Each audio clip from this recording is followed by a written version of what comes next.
How the fuck did you get bigger? That's what I want to know. Wait, you gained more weight? Look at this fucking guy. Look at this. Yeah, but look at the feet placement. What the fuck are you gonna say, guy? Look at the bag. He's in front of the bag. He's in front of the here bag. we go with bullshit. He's in front of the bag. Look at the bag. Wait. I'm 2 inches taller. He's in front of the bag. You think typical IG shit? Wait a minute, guy. You think this is just because he moved up? He's closer to the camera? No, I think Nick's an absolute mutant, but I think he definitely fucking photoshopped this a little bit. I did not Photoshop. I don't think so, man. No. I mean like real life Photoshop. What does that mean? Like you saw the old picture and you're like, I'm going to step a little to the left, a little 2 steps up. 1 second. No, man. That's not what I did. All right. Well, look at the bag. Dude, you got way bigger this year. It's obvious, but I'm saying the picture makes you look like you ate yourself. No, look at the separation between his shoulder here and his shoulder here. Oh, he got huge. His shoulders are bigger. His chest is thicker. Even his fucking arms look bigger. From jerking off. No, because the left one's big too. A lot of jerking off. Both arms? I'm a switcher. You're a switcher? Morning I go right, nighttime I go left. No, you don't. Swear to God. No, you don't. Yeah, bro. Do you really? Yeah, bro. Is it because it feels different? No, but I feel like I'm uneven, so I got to keep it even. Is it like an OCD thing? Dude, I'm never shaking your hand ever again. Either one. Total fist bump for you. Okay. Trust one hand. Okay. Anyway, I was talking about something serious. You guys turn into jerking off. Look, how the fuck? Okay, you said you're bigger, but you said you're lighter. Yeah, I was 277 this morning. Wow. And what are you in this photo? I was probably around 288. Really? So you're down 10 pounds? Yeah. How the fuck does that make sense? It's got to be because you're standing closer. I was actually standing further in the bigger picture. I just zoomed in on it because when I went to make the collage, it was so far back. Maybe it's because you have more hair. Your hair looks bigger in this photo. Yeah, I'm letting it grow out a little bit. How much are you going to grow it out? I'm going to start spiking it again. Are you going to do like a Brad Pitt cut, or are you going to do like a long? Are you going to grow long? Is it going to be like? Is it going to be like this again? Yeah, I'm gonna. I dare you. I dare you. It was called sun in that you put in your hair. Remember that sun in? Yeah. I dare you. Sun in, that Jersey Shore shit. We should make a bet, and if Nick loses the bet, he's got to dye his hair like this. What's the bet? I don't know. We'll figure it out. But if you lose a bet, this got to be fucking skunk tail on the front of your head. So you're down. That's crazy. You're down 11 pounds, but you're fucking bigger. I don't know how that makes sense sometimes. Bodybuilding's weird, man. Yeah. Seriously, because we all like chase the weight, right? Down 11 pounds, but looking bigger everywhere. It doesn't make sense. And you're not any leaner. You're the same. Looks like the same condition. So, Guy, how are you doing? Same old, man. I got to John changed my split. So I got to the gym tonight thinking I was training legs, but this is why I was 10 minutes late. And I was like, my buddy goes, "What's your new split?" And I was like, it's like push pull. And I'm pulled up my phone. I'm like, fuck, I got chest, shoulders, and triceps. Yeah. And I was expecting just to do legs. Have you ever done that before? Like a push pull? I've never done it either. Give me the workout. I think for me, it's just too much in one day, man. Huh? I feel like it's just too much in one day for me. Yeah, that's how I feel. But this is what I started doing actually this week. Like today was the second workout. I started doing like a push pull, like a modified push pull legs, kind of like James. James told me about his split, and I like the idea. He does what, like push pull legs, and then shoulders and triceps, and then back, right? Yeah. So he's got like push pull legs, and then day off, and then Friday, Saturday are his lagging, like the parts you want to focus on more. So I thought that's a fucking great idea, right? So I tried it yesterday and today. It's weird because it's like less volume than I'm ever used to. Like I only did 3 exercises for back yesterday because I did back, rear delts, and biceps. Yeah. So I only did 3 exercises for back, but my back felt great. So I'm like, you know what? Maybe I've never ever done that. So I'm like, maybe at my age, because I already have the base of all the muscle, I don't need to add more muscle. How many exercises do you normally do for back? 5. Yeah, that's about what I do. Usually 4 minimum, 5 max. How many Yeah. how many like total sets?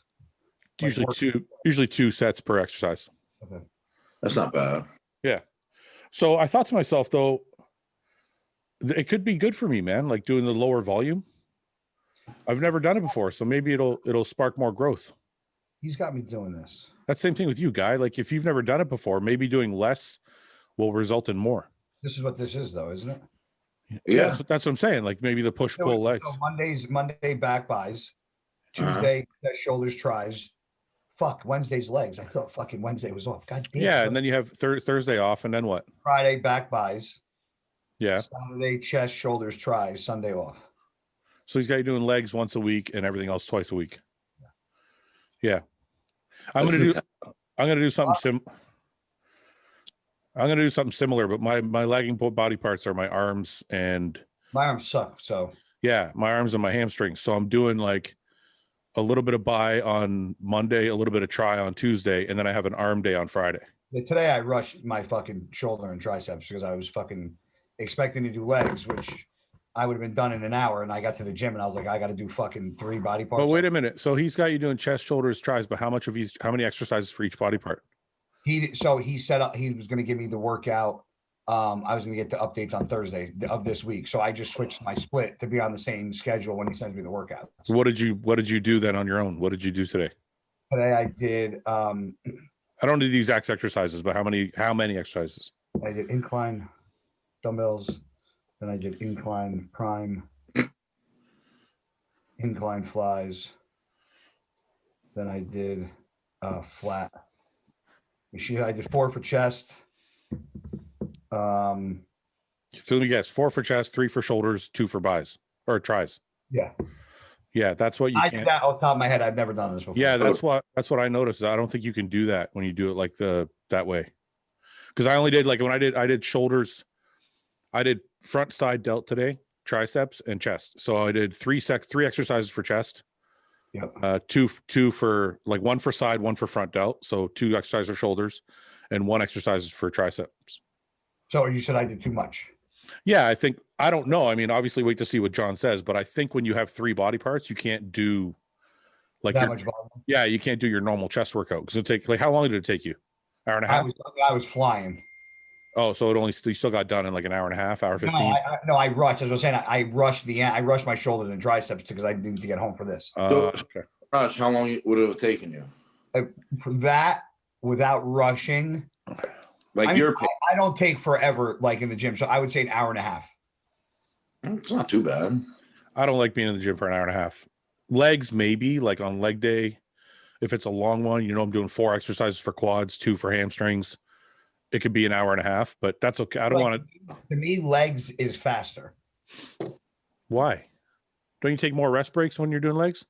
Like a longer rest break? But you're doing less, like you just said, like you do 4 and 2.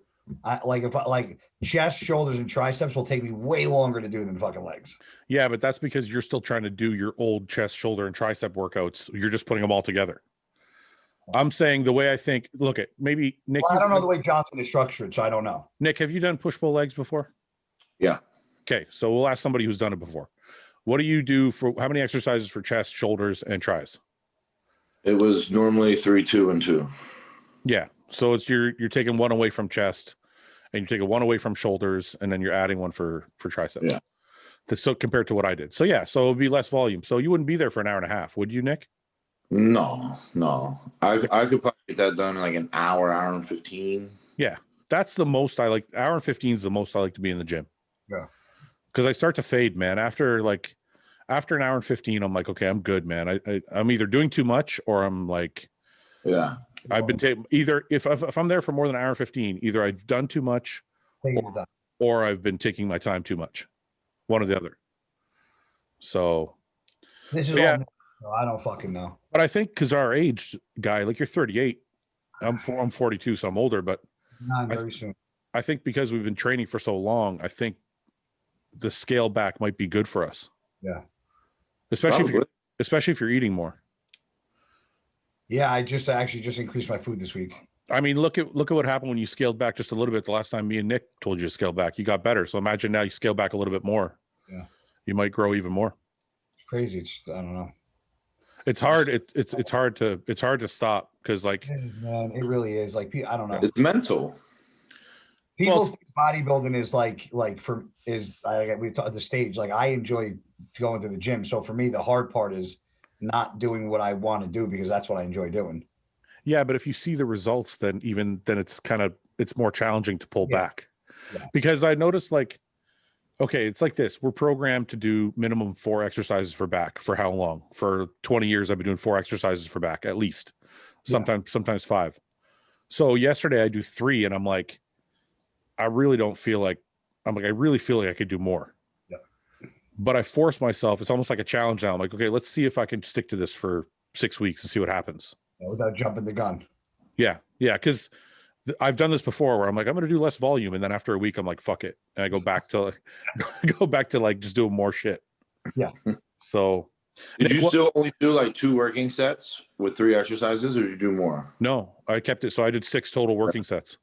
Okay. So I did 3 on some exercises. But I got to be honest. Like I do a lot of warm-ups. I started my back workout with pull-ups. I do the assisted pull-up, the machine. Yeah, me too. Counterbalance. And I think I fucking did like 6 or 7 sets there. That's fine. But only the last 2 were like all the way to failure, or the last one I actually did a cluster. So I like cluster. So I don't know, like it's hard to say like, oh, I only did 2 working sets. Like all the first 5 had to do something. Yeah. It's not like it's not doing anything. Right. I agree. So, and then the same thing from there, I moved to T-bars. The same thing. Like I probably did like 5 or 6 sets after like I got warmed up. Not after I warmed up, like including my warm up. Yeah. So I don't know maybe if I'm doing too much warm up, but I don't feel like maybe. Do you feel like you need all those warm ups? It's hard, man. After going through so many injuries, like if I'm gonna get on a T-bar, I'll go up in quarters. Like I'll go quarter one. I'll go 1 plate and a quarter, 2 plates, 2 plates and a quarter, 3 plates. All the way up. Unless I'm feeling really good, and I'll go like 1, 2, 3, 4, 5. Yeah. So it just depends how I'm feeling. Sometimes I feel like I need that extra warm up period. I'm like that. I normally do it like that. Like if I start with like an incline barbell, I'll go up by quarters. I do most of my warm ups on my first exercise. Like for me, it's like first like compound movement. Yeah, no, I agree. You know what? I had a fucking awesome leg workout last week. You know what I did to start? I don't know if you guys have ever done this. I did lying leg curls and leg extensions together, superset. Out the ass. For like 8 sets. I did that first. I did like 8 sets superset, and then I went on to the compound shit. My legs are fucking still sore, man. It's been like 5 days. So I don't know if that's something you can add to your arsenal too. What do you think the size is from, Nick? Are you training heavy? You training light? I never trained light, but like I've been doing a lot more higher reps with heavy weight. But you're not doing any low volume shit like 6 reps, 5 reps, shit like that. Not really. No, I haven't really done that this entire off season, to be honest. Yeah. Well, it's working. I've stayed in the 10 to 12 range. So listen to this. I did a podcast with Brad Schoenfeld last week, who's a PhD in exercise science. And he says to me, your muscle doesn't know how heavy you're going, which has been a constant thing people have always said, right? Yeah. But he said they've done like numerous studies. Like it's kind of like you're basically don't know what you're talking about if you say he's lying. Like that's how many studies they've done to prove this theory. Okay. So basically saying like if you did a hack squat with 1 plate for like 100 reps and like say 100 reps was failure, it's the same thing as doing like 5 plates for 20 reps.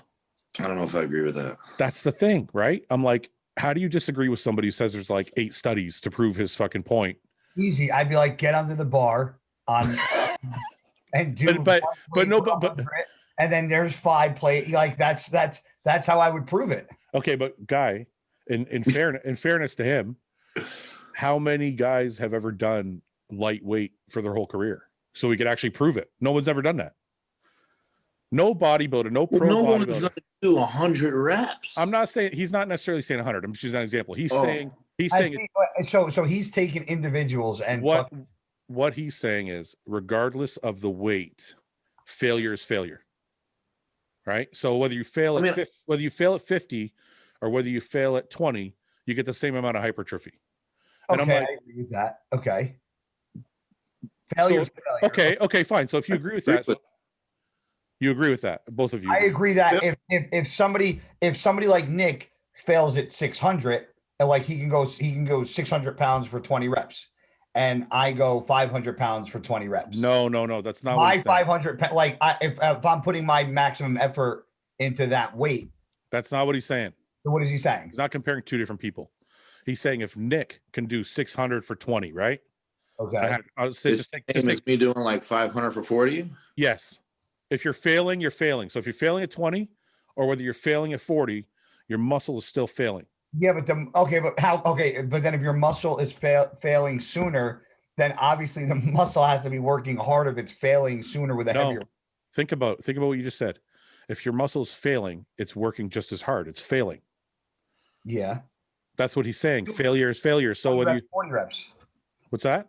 I said 20 reps versus 40 reps. One is sooner than the other. Right. With a heavier load. Right. But for the muscle working harder to fail. No, it's not working harder. It's not working harder because I'm still failing. I'm still failing just as hard as Nick is. Or sorry, use the same person. Say Nick is still failing.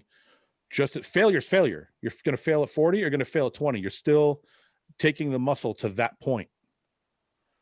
That's the point of the study. You're taking the muscle to the very end.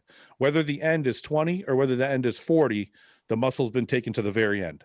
Yes, I'm saying there's the point A to point B, I understand, but I think there's various ways to get there. And I think the ways to get there aren't exactly like the same, is like he says. Like I don't. Well, you're right. There is various ways to get there. I can do 700 pounds for 10 reps and be done. I've taxed the muscle and failed, right? But what his point is, as studies are showing, is that whether I failed at 10 reps or I failed at 80, the muscle has been taken to the very limit. So you're going to get the same level of hypertrophy. So are you saying it would still grow no matter what? Yes. And the thing is, it's hard for me to agree with that because I've never done that.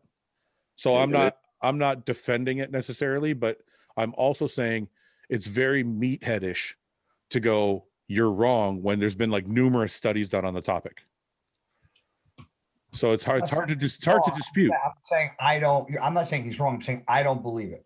I'm not saying he's wrong. It's the same thing. It's the same thing. Are we talking for just legs or everybody? No, he's saying any muscle. So the muscle failing. If I was to bench like 225 for say like 25 reps. Yes. And then 315 for 15, I'll still gain the same amount of muscle. He's saying that failing is failing. Now this is where can't agree with it. I can't. I'm sorry. Nick's angry. I don't know. I know. Listen, I've never done it. So. Okay. I want to have him back on because number one, none of these studies are done on pro bodybuilders, but building muscle is building muscle. But number two, he talked about three different things that go into building muscle. One is metabolic response. The other one was mechanical tension. So mechanical tension is how much force is being exerted on the muscle. So metabolic response is more like what's happening during the set. So you're telling me Ronnie Coleman could have cut all his weight in half and do more reps and still get that big? Is that what you're telling me? That's not what I'm telling you. That's what the studies he did. All right. Why? What do you? Don't put this on me. I'm just. I just brought up a topic. All right. Podcast director, what do you think then? Well, I'm actually testing it out. No, I don't care. I'm asking a question. I'm saying I'm testing it out. Okay, but prior to you testing it, what was your you said, I believe that's. I believe him. I want to try it and see if he's right. So what rep ranges are you doing? So right now I'm doing higher. I'm not doing 40s or 50s, but I'm doing higher reps. So instead of squatting 5 plates for 8, I'm going to squat 3 plates for 16 or 20. How about you're going to do the same thing for like chest and stuff? Yeah, because the reason I want to try it is this. I've already built the base to my muscle. I don't need to get like fucking huge. So I feel like I can probably keep whatever muscle I have using this strategy. To really test it, we'd have to get like a beginner to do it. But I feel like it's going to be healthier for my joints and my tendons if he's right. It's obvious. Yeah, but that's what I'm saying, guys. So if he's right, and guys like us are getting injured all the time. Why would you not? I know. I feel like it's a little late in the game at fucking 40 years old to go testing out a new theory. Why? What's going to happen? You're not going to lose muscle. If anything, you'll get healthier. Yeah. Are you still supposed to do like low volume with it too in terms of sets, or do you gotta do more sets? He said he's in the. He said, like, could I do one? If I did like, okay, so again, example, if I did like incline barbell for 315 for 20, am I good? I can move on, or do I gotta do more? He said basically two sets per exercise. So same thing we're saying. Yeah. But how many sets per? He said like 10. I think he said 6 to 10 working sets per body part. It's interesting. I brought it up because a lot of people in the comments section were like, "This guy's full of shit. There's no way." Right? It's the same thing you guys are saying. It's like I said, like I want, like You're I full of shit, buddy. I believe it, but it like doesn't make like I don't think anybody could logically be able to put themselves in a position to actually do that. My question is the mechanical tension portion of the equation, because there's 3 parts that go into building muscle. The mechanical tension is the force in what you exert. Mm-hmm. So you're going to fail using 60 reps or 20 reps. But if you failed at 20, you probably used more mechanical tension to get the weight up. Okay. You see what I'm saying? Like you're using more mechanical tension to lift 2 plates or 6 plates on a hack squat versus 2 plates on a hack squat. Okay. So if that portion of the movement is more, isn't that why you would get bigger? Do you understand what I'm saying, Guy? Nate, it does make sense. Nick, you look paralyzed. Can you? You follow? It's just like I'm just trying to wrap my brain. I thought your screen. My screen was frozen. Like That's what I thought. It's like, Nick, are you there? Nick, are you there? I'm here. Anyway, I'm not going to sit here and try and pretend to play scientist. It's just for me the load of the weight is what makes a difference. Yeah. Yeah, I agree with that. It's and I'm mental. not hard to say that's not true. Exactly, and I'm totally on board with you. It's just like I said, some people in the comments section disputed it, and he actually responded to them. And he was like, "Look, we've done numerous studies on this. Like, this is not up for debate." Has he ever done a study on someone that he's gotten huge this way? He did talk about an athlete that he helped like really bring up his lagging hamstrings and that, but he didn't say he did it with like super high reps. He just said he did it with actually a lot of frequency. So they're doing they were doing hamstrings like 3 times a week. He said that, or 3 times. Train to sore muscle. That was a big one that I didn't ever know before. What? So Dorian Yates, I don't know if you ever heard Dorian Yates talk about training a sore muscle and why he trained so little, like 4 days a week or whatever he did. And he used to say that if your muscle's sore, it's like having a scab, like you're picking a scab. It's not fully healed. Okay. So Dorian Yates kind of was implying that you don't train a sore muscle, which I think everybody kind of agrees with. Like if you're training a sore muscle, it's not ready to be trained. Yeah. Correct. Brad disputes that. He's like, that's not true. He's like, if it's so sore that you can't do the movement, then it's too sore because it's actually impeding your training. Yeah. He's like, but if the soreness is not impeding the way you train or how heavy your lift, he's like, it's irrelevant. So this guy just changed the whole fucking book of body. No. You're telling me this motherfucker just took all the books that we've been reading and just fucking tossed them in a fire somewhere. Well, this one's a little different though. I don't know. I've trained sore many times, man. I didn't know. I'm not saying it's right, but I've trained sore a lot of times. I've trained sore, but I haven't trained. Yeah, I mean, I think we've all trained sore at some point. Yeah, that's what he's saying. It doesn't matter, and I always thought it did. I thought I was doing something wrong by training. I think when I train sore, I can tell, on certain things that I am weaker. Well, that's what he's saying, though. Wait a minute. You have to remember the distinction. He said, if you're so sore that it's making you weaker or affecting your lift in any way, that's different. But he's saying if you're just sore, but it's not affecting the way you lift at all, then it doesn't matter. Which is totally flies in the face of what Dorian used to say, because Dorian's whole theory was take more rest so you're not sore, because if it's sore, that's not fully healed and ready to go again. So you can handle the same weight being sore as you would not being sore? Well, I'll give you an example. Sometimes there was a lot of times, and sometimes still happens, where I train legs and my legs are still sore by the time it's time to train them again. They're not so sore that I can't squat, but they still, you know, they're a little tender. Yeah. I still do it. I'm still fine. Still squat 4 plates. So maybe he's right. Yeah. I mean, Huh. Nick. That's all I got to say on the subject. let's just give up on bodybuilding at this point. Nick, no, man. I just listen. It's not wrong to learn new shit, right? Like it's not wrong to learn to try and learn new shit. No, but it's just I don't know. It's mental, I guess. The training heavy part. That's the alpha male, Nick, is that you have to lift heavy weight. I think what the conclusion he's not implying that everybody should train light. He's just saying that the studies they did show that it still builds the same amount of muscle. So, but he's actually, what his theory is you should train light and heavy. You should have both in your program. So, I mean, I do that already. Heavy. What? Light and heavy. Yeah, no. Like some movements would be light and some movements would be heavy. Like that's how I do it now anyway. So like I'll go and squat. But you're heavy to failure? Yeah, like I'll go in and squat and I'll go heavy to failure. With him, Yeah. Light to failure and heavy to failure. He believes that hypertrophy happens at failure. So, but if he's saying to go heavy and light, there's got to be there's got to be something behind going heavy. Yeah, he's not saying don't go heavy. He's just saying that that's what the study showed. He's not saying that you can't lift heavy or shouldn't lift heavy. He's not one of these guys out there just trying to make sell a book. He's saying, look, this is what the study showed. I'm not saying that's what you should do. This is just what kind of we proved. Right? But he says in a program, it's best to have both lift heavy and some high volume stuff that's a little bit lighter. So he agrees that you need a combination. Yeah. I mean, that would make sense, right? When you train legs, there's just proof out there that you can get this way doing. Yes. Right. Okay. Yes. So like it's like that in most guys' workouts. When they train, they'll do the compound stuff heavy and they'll do the isolation stuff a little bit lighter. So that's kind of how, you know, that makes sense. Yeah. The soreness thing is Nick. Sure. Nick, do you train when you're sore or no? I used to. But look how big you are. But I don't do it now. Yeah, but you've already put on a fuck ton of muscle. You don't have to do it now. Yeah.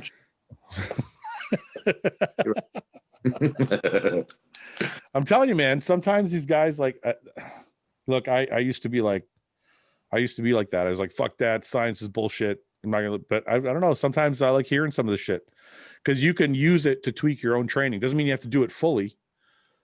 But if it means I can tweak my training a little bit, then why not? I changed my whole training. So you take your little tweaking shit and shove it. My whole fucking guy's not tweaking it again.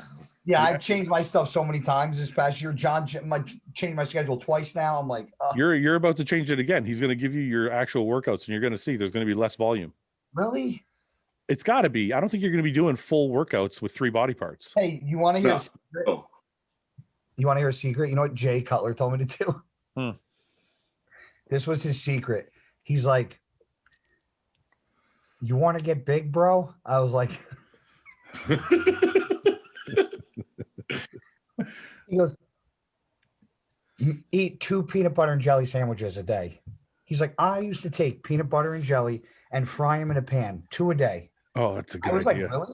He goes, he was saying, take 2 peanut butter and jelly sandwiches and eat them somewhere throughout the day. Yeah. That's guaranteed an extra 1,000 calories. He was like, if you have trouble gaining weight, he was like, he goes, I used to eat 2 peanut butter and jelly sandwiches, either with a meal or like in between a meal. He's like regular jelly. He's like, not that sugar-free shit. He's like, but 2 peanut butter and jelly sandwiches a day in the off season. That makes sense.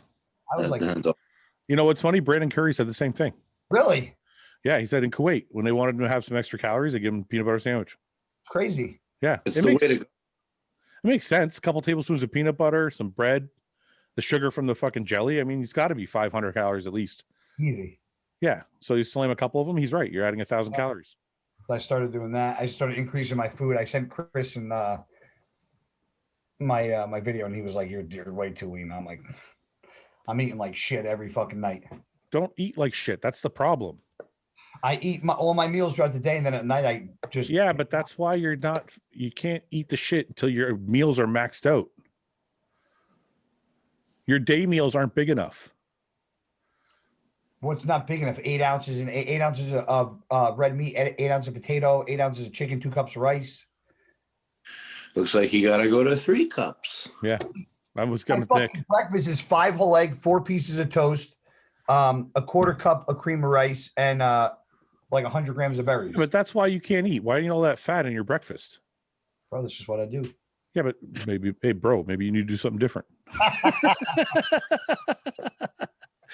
Listen, do 2 whole eggs and like 4 ounces of chicken, and then do like 90 grams or 120 grams of cream of rice. You'll be fucking hungry 2 hours later. 5 whole eggs? Are you kidding me? I'd be stuffed for like 4 hours. I eat my 5 whole eggs. I've been eating that for fucking years. I know, but that's why you can't eat the rest of the day. Your morning sets up your rest of the day. You really think 5 whole eggs is that big of a deal? I'm telling you, man. That's like roll. Yeah, it's like 30. One more time, I'm gonna smack you. That's like 30 grams of fat, man, right there. And then what else are you eating again? The toast. Toast is full of fiber.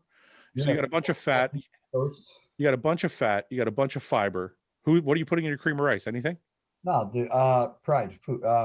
Okay, so to me, right away, I think all that fat, all that fiber would not allow me to be hungry 2 hours later. I eat. Yeah, but you don't eat what you could be eating, is what I'm saying. Just trust. Let me do your diet for a week. Guy, dude, this podcast has ruined my life. No, it's not. It made you better. You already admitted it. Notice Chris doesn't really give me a diet in the off season. Chris will just be like, eat, like, you know. No. But I'm very like, I need to be scheduled. Like, I need to know what the fuck I'm doing. That's right. So tell him that. Not know what I'm doing. So like, I need to like, I'll send like the thing to Chris and to Jay, and I'll see what they both say. Okay, let me write your diet and then send that to Chris and Jay and be like, this is what I decided to do. See what they say. Don't tell them it's from me. Just be like, I thought of this. What do you guys think? Somebody fucking from this podcast literally videos. Tags a sheet on, be like, this podcast is kryptonite. Nick, do you have your set plan of what you eat every meal? Yeah. It's like, you know exactly. Yeah. No, before he was dieting in the off season. Yeah. Yeah. Right. I follow a plan year round. Yeah, man. I just had Matt Jansen on earlier. He told me. That's awesome. And he fucking told me you're crazy. Is that what he said? He said Nick's fucking insane. He said Nick Such is. a nice... No, he didn't say that. Okay. No, but he said you were a very regimented person. Like, you went to bed. I didn't know this about you. You went to bed at like 10:30 every night, and you pay attention to all your shit, like everything, not just like drugs. Nope.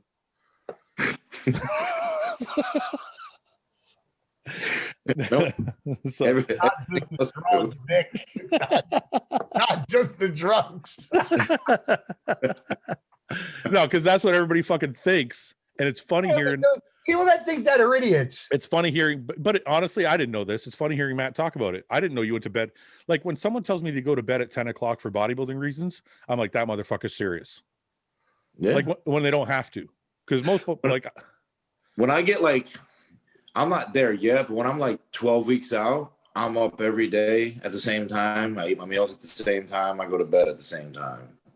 There's nothing interrupts my day. Yeah. What time do you get up? No. Right now I get up like. What time does Nick get up, or me? Nick. What time I get up around right now. 7:30. What time do you normally in prep when I moved to Florida and I was 6 weeks out from Chicago, I was up by like 5:45, 6 a.m. every day. See, the getting up early thing doesn't blow me away because I get up early, but the going to bed early is what gets me because I don't go to bed till like 1 a.m. Oh no, I'll be in my last meal, I'm headed straight to bed. So you're getting like 8 hours every night. I always got 7 to 8 hours. Fuck, I get like 5. I get like 5 hours. Yeah, plays a big part, I think, too. You get the more business stuff you do, Fat, and the fucking busier you are. I think that's what happens. Well, I could go to bed earlier. I stay up. I like to chill for like the last bit of the night.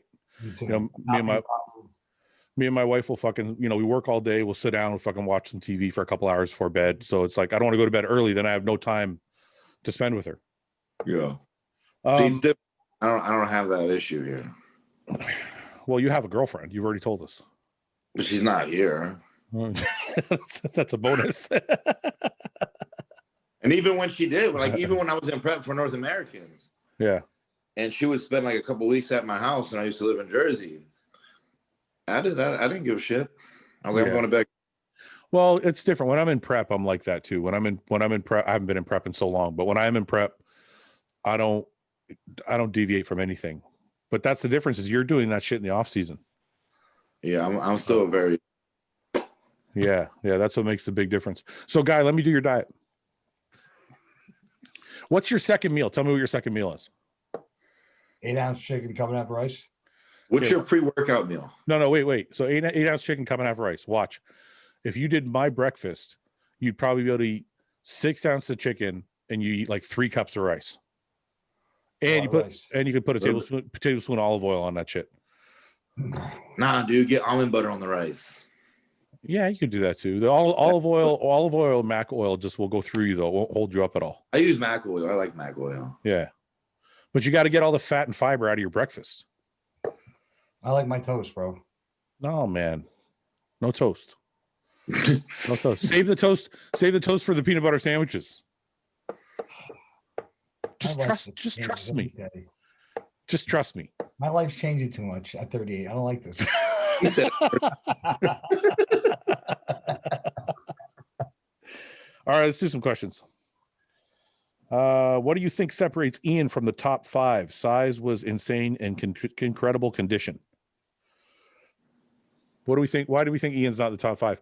I think it's like levels when you get to that stage, man. It's like more genetic than anything. Nick, any opinion? I think he has conditioning, but in my opinion, I just don't think his physique's overall that appealing. I'm sure you mean. So you think it's genetic because the way he's like muscles insert and stuff like that? Yeah. What I was going to say. Well, because I think this is the thing people don't realize is like, well, he's big and he's shredded. Why can't he beat Phil Heath? But that's where the genetics play a part as to where the muscles insert, how round they are, like what the shape of everything looks like.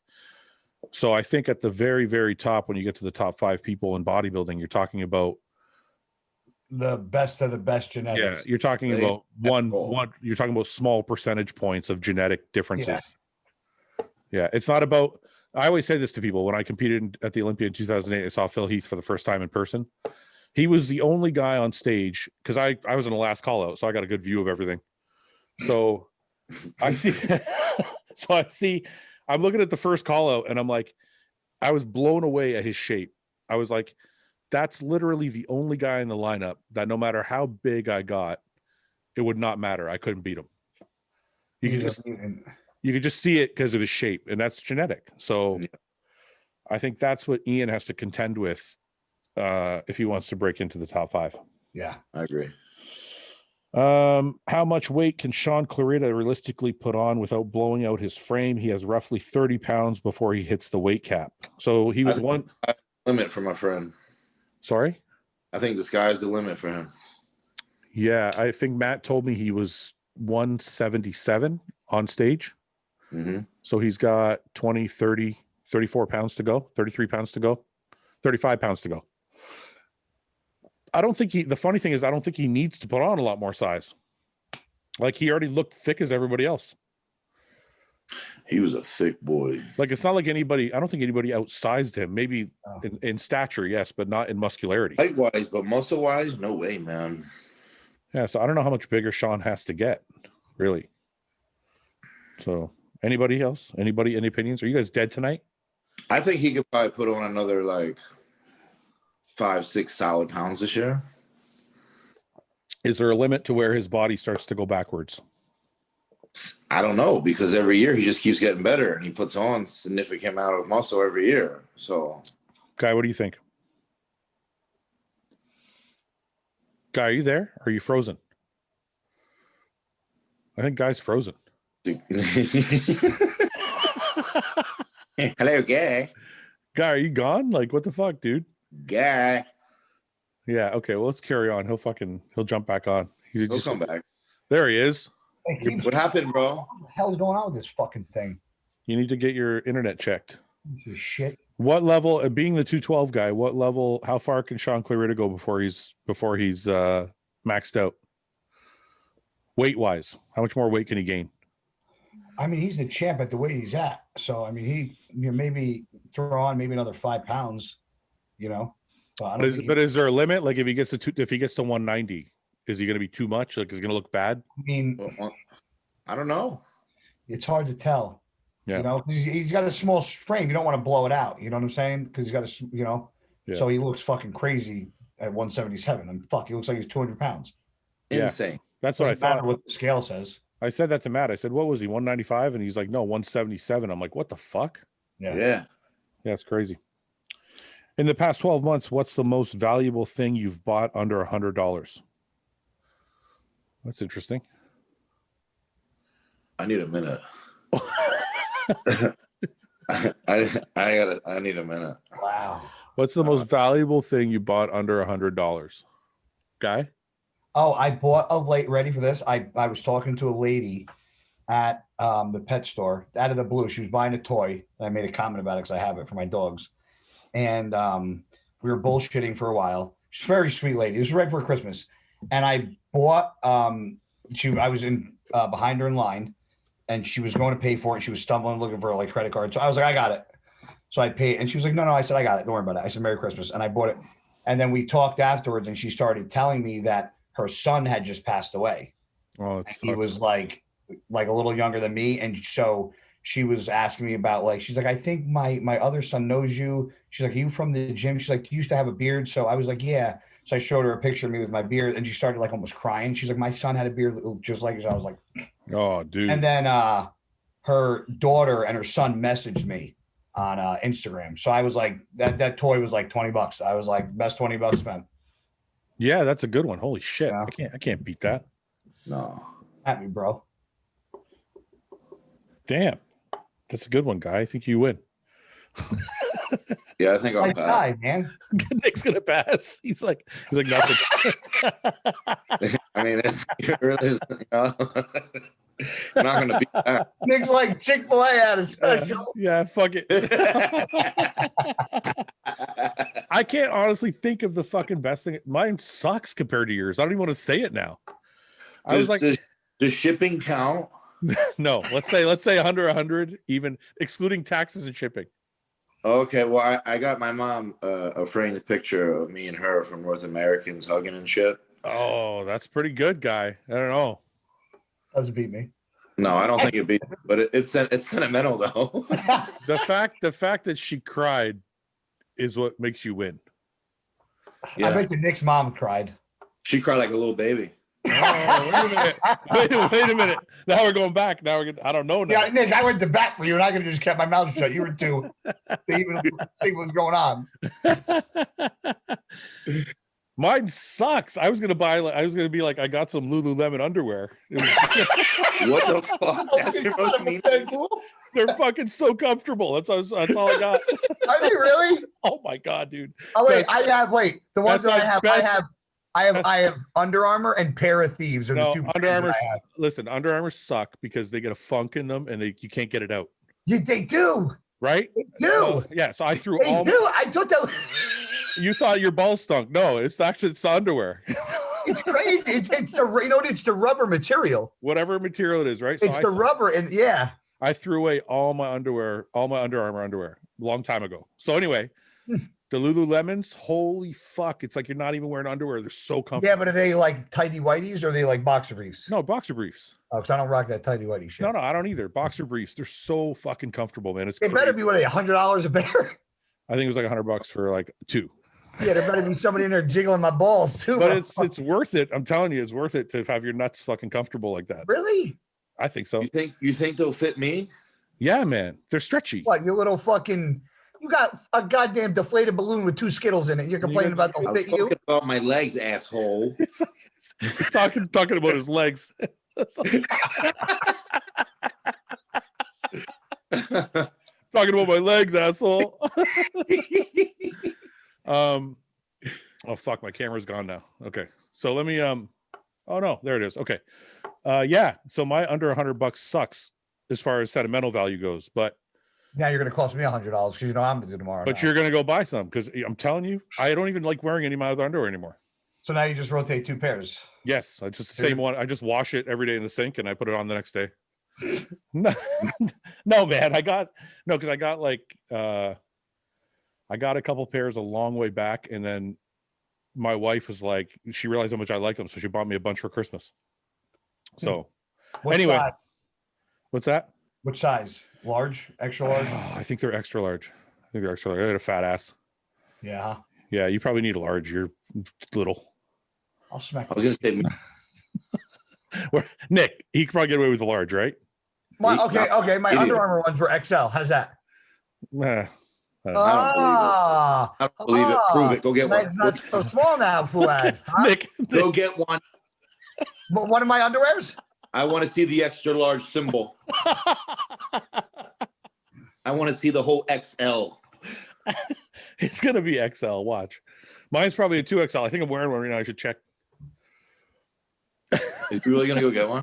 He went to get one. This is what he's doing now. Because of you. He went to get one. Whatever. He's going to prove it. You know, guy, he's crazy. He's going to fucking prove it now. Okay. That's a good question. This guy asked me to have Nathan Diash on. I've had Nathan on. You had Nathan on already. Nathan was a good podcast. He's fucking. I watched it. I liked Nathan. it. Nathan's like the Mike Tyson of bodybuilding. Yeah. His whole body. That's what the whole podcast felt like. I'm like, this guy's like the Mike Tyson of bodybuilding. Yeah. And he says get Zach Kahn on. I haven't had Zach on. I'd like to get Zach on. Zach's good. Zach's an interesting guy. He's funny too.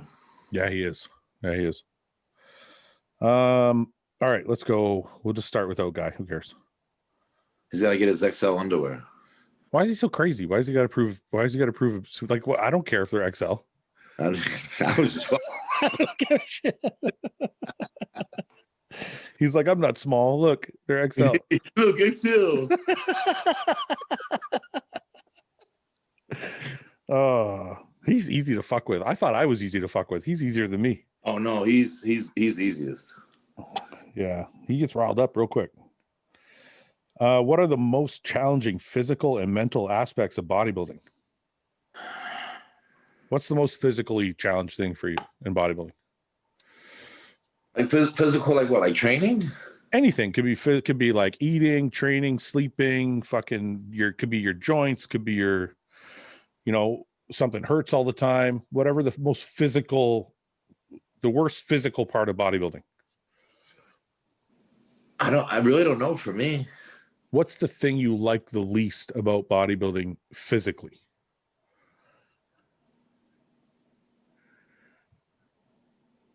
Cooking. You hate the cooking part of bodybuilding. Yeah, I mean, I guess that's not really, I don't think that's what he meant by physical, but I do understand what you mean. Because I don't mind eating. My training gets better when I'm in prep. He's back with his underwear. I sleep like a baby. 32, you son of a bitch. Let me see. Let me see. Did you say? Hold on. No, nah, dude, you're lying. Bullshit. Suck a fucking dick. Bullshit. Wait, where? I can't see. Wait. No, you're folding it. You got to unfold it. Unfold it. No, it's right here. I can't see it. Back up a little bit. You're too close.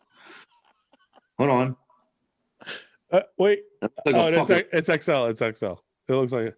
No, it doesn't say XL. What's it say? That's a lot. You asshole. Okay, it says XL, I think. You think? It says XL right there. Okay. Get your underwear off the screen. I got a confession to make. What? Those are your brother's underwear? Made a peanut butter and jelly sandwich too.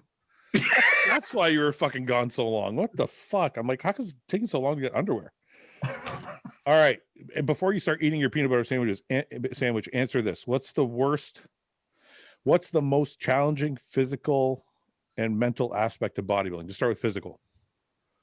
Well, for you, it's fucking eating. Yeah. Right? Yep. I don't have that problem. You don't have any. You get. You know what? Matt said that your joints get fucked up after a while. You do a lot of recovery work. You train like a maniac.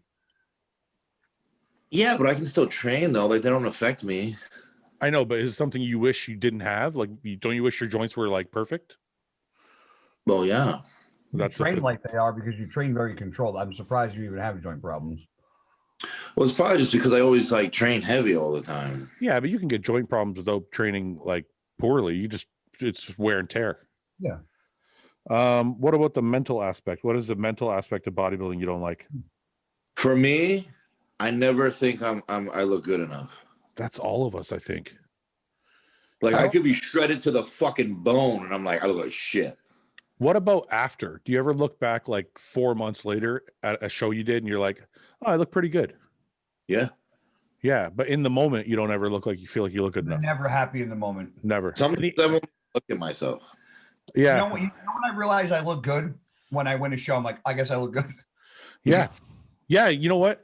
I look pretty good then. I must have looked good if I won. You know what helps me gauge it? So my best shots are always my back shots. So when they call you on for individual posing, I would go out, I'd hit my front doubles and all that, my side shots, and I'd turn around to the back. If I hit a back double bicep and the crowd didn't cheer, I would feel like I look like shit. I'd be like, something's wrong. Something's not right. It's like nobody's cheering. It's like something's not good. So I wouldn't feel confident about the way I look until I heard the fucking audience. Yeah. Mm-hmm.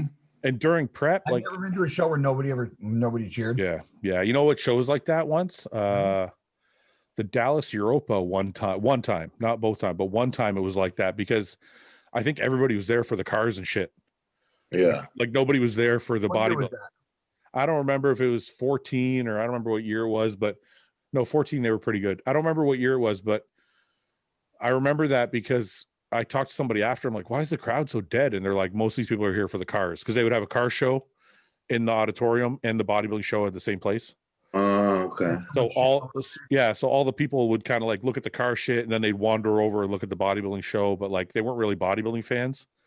So they were kind of just quiet. They were in awe more than anything. Yeah, and that shit sucks. It's like it's really crappy. Yeah. You know, the best was the Bahamas. I went to the Bahamas once for a guest posing. I looked absolutely horrible. I was out in the sun all day. Did you really? You look bad? Dude, I looked so bad, not because I like went there fat. I'd been out on the sun all day long and I wasn't eating and I'd been at the beach. And then like that night I had to guest pose. So my body was really flat. Oh my God, dude. But the crowd, loudest crowd I ever fucking been in front of. They screamed for me like I was Ronnie Coleman. You're fucking man. I couldn't fucking believe it. I'm like, this is amazing. I looked like I saw a video later. I'm like, I hope to God this doesn't end up on the internet anywhere. That's how bad it looked. You have it? No, I like deleted it from everywhere. I'm like, this is not good. If I ever find it, I'm putting Somebody's gonna go look for it now. Where was it? It was in the Bahamas. I don't care if they find it. I look like shit. I don't give a fuck. But you've all had a bad guest posing. Yeah, no.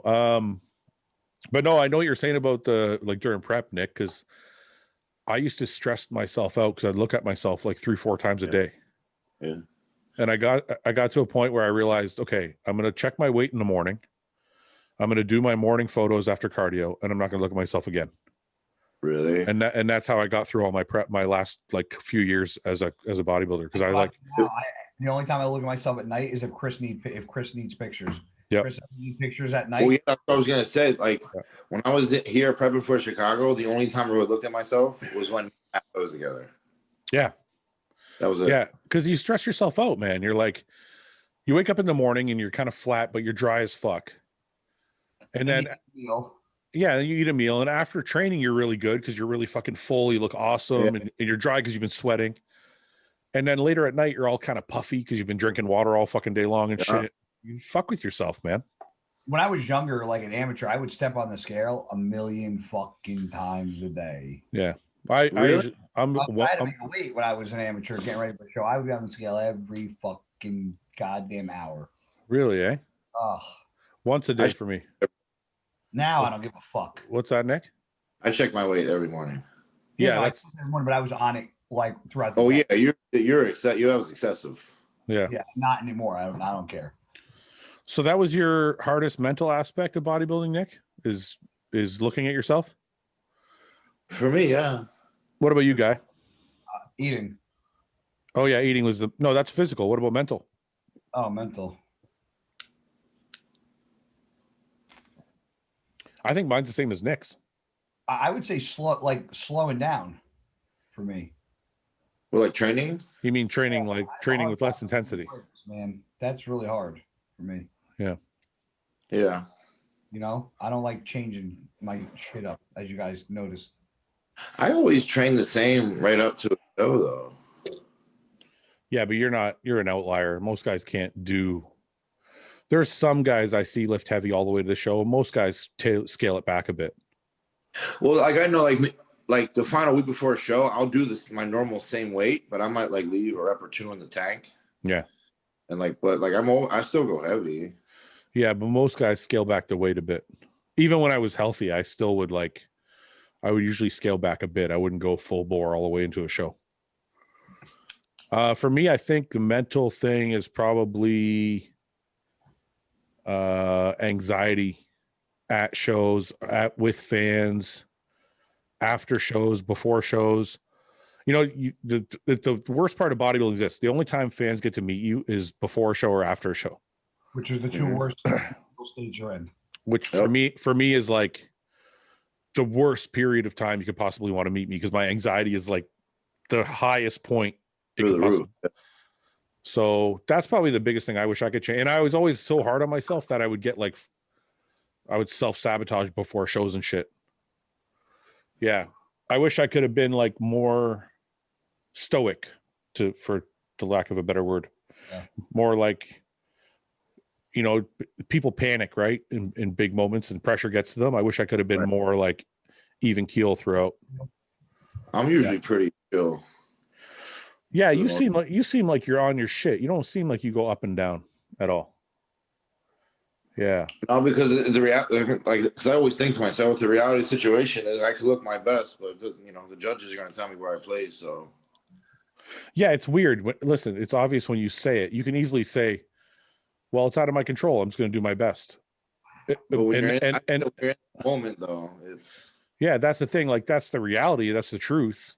But when you're in it, because other pressures would get to me, okay, I got to do well at this show so I can get a bigger contract, or maybe I can place so I can get a check, or there'd always be these other things that would just maybe, because I had magazine contracts back then too. I'm like, okay, totally get the mental things that you think about change.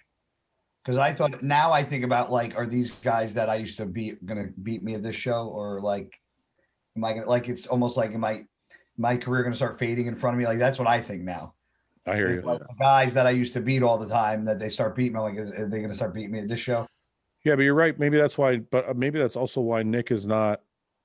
Maybe Nick, that's why at a different level in his career. Maybe Nick, that's why you don't feel the things I'm talking about, because you're, how old are you? 26 again? I can't remember. 27. Yeah. Yeah, you're still. It's almost like you're too young to care about the shit I cared about. Because when I was 26, I didn't give a fuck. I was like, this is great. I just want to compete. Yeah. But then as I started to get paid, that's when the pressure started to get to me. Because I was like, okay, I got my magazine contracts coming up in a couple months. I got to do the show. If I win and my contract is going to be bigger, magazine contracts were very fucking contingent on show placings. Dude, my magazine contract was $5,000 a month. I'm like, this fucking good money for a 9-year-old. I had a contract with MD and fucking Flex magazine at one time. Yeah. So, but those were hard. But those were very contingent on placing of shows. Everything was contingent on placing of shows. It wasn't like now where it's social media based.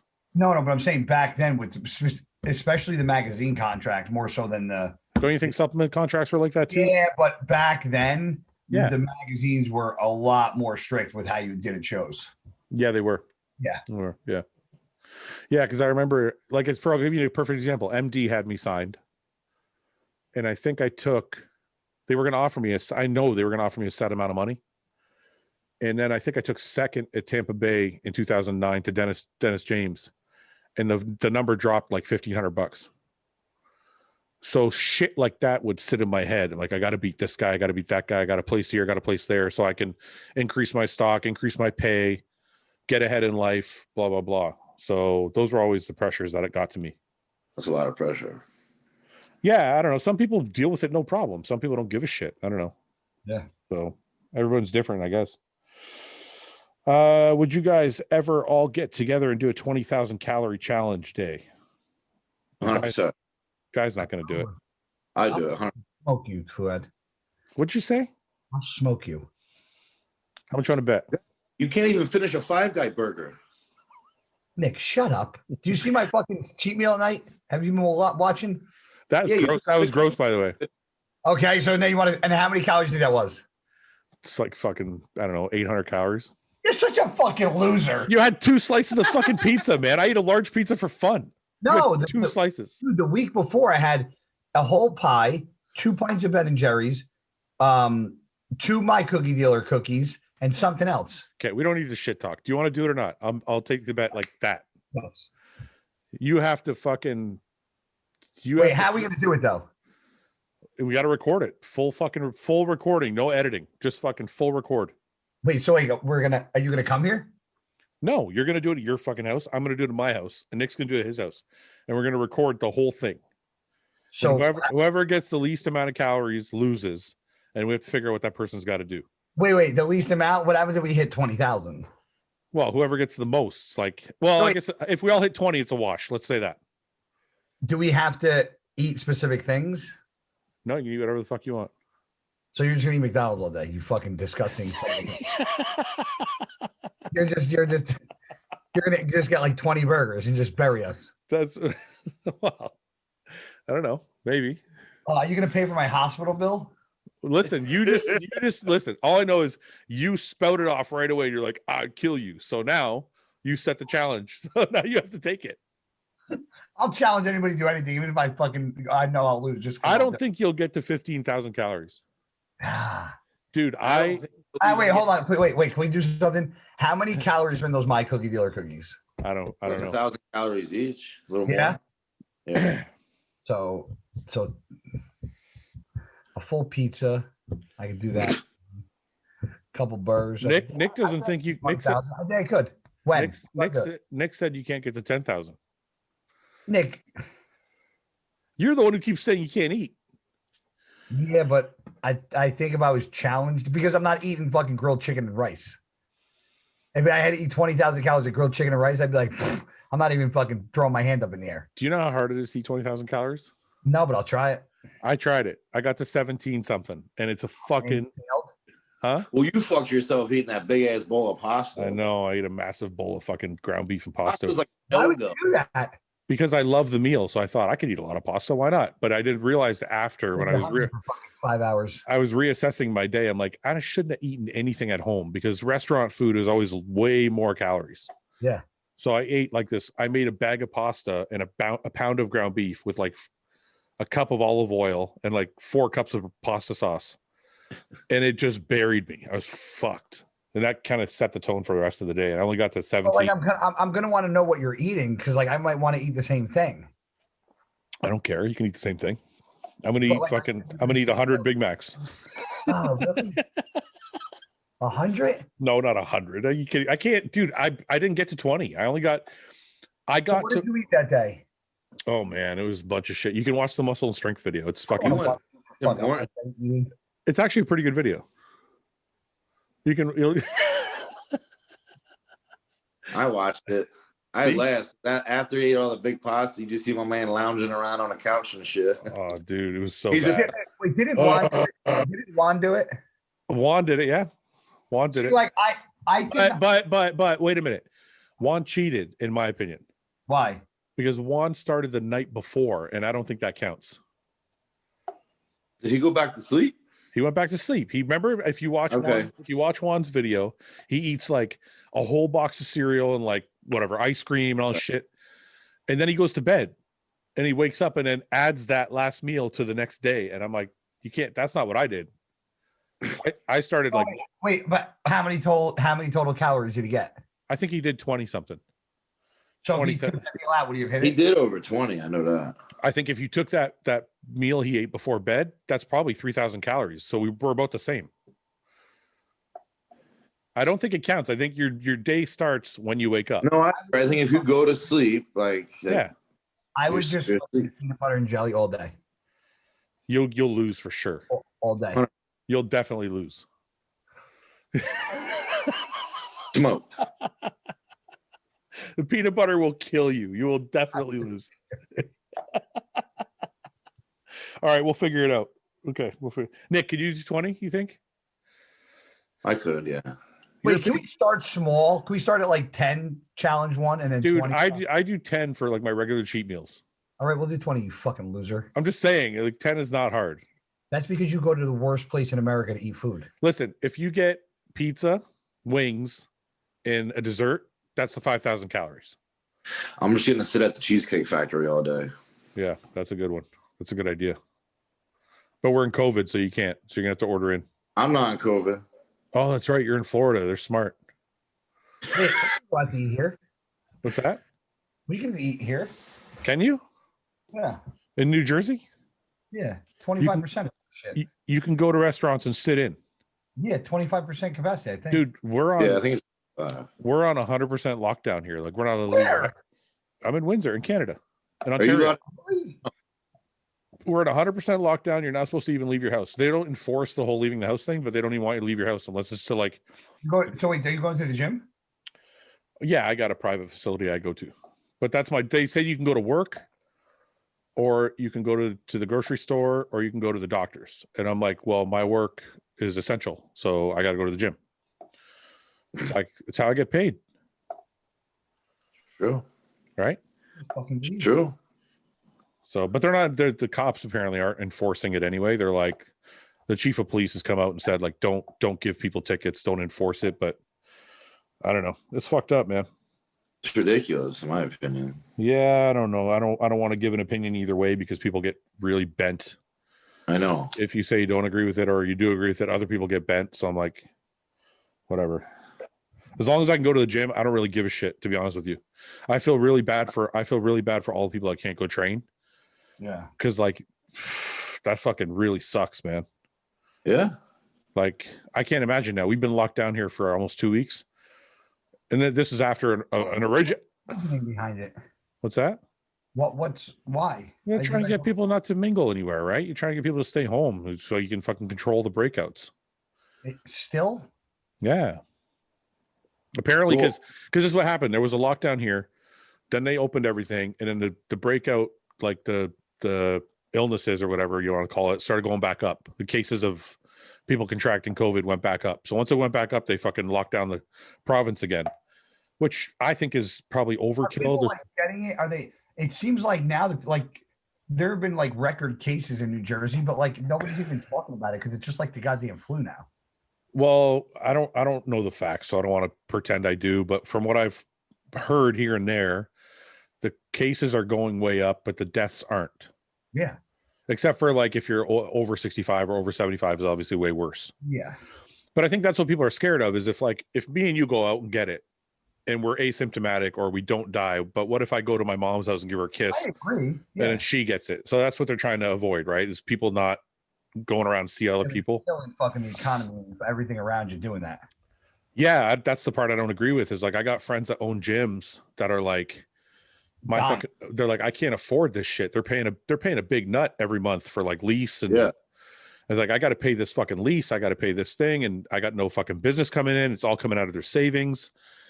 So I feel really bad for those people. But then, people that are dying also have a good point. They're like, my mom or dad died, whatever. Everybody's got a point.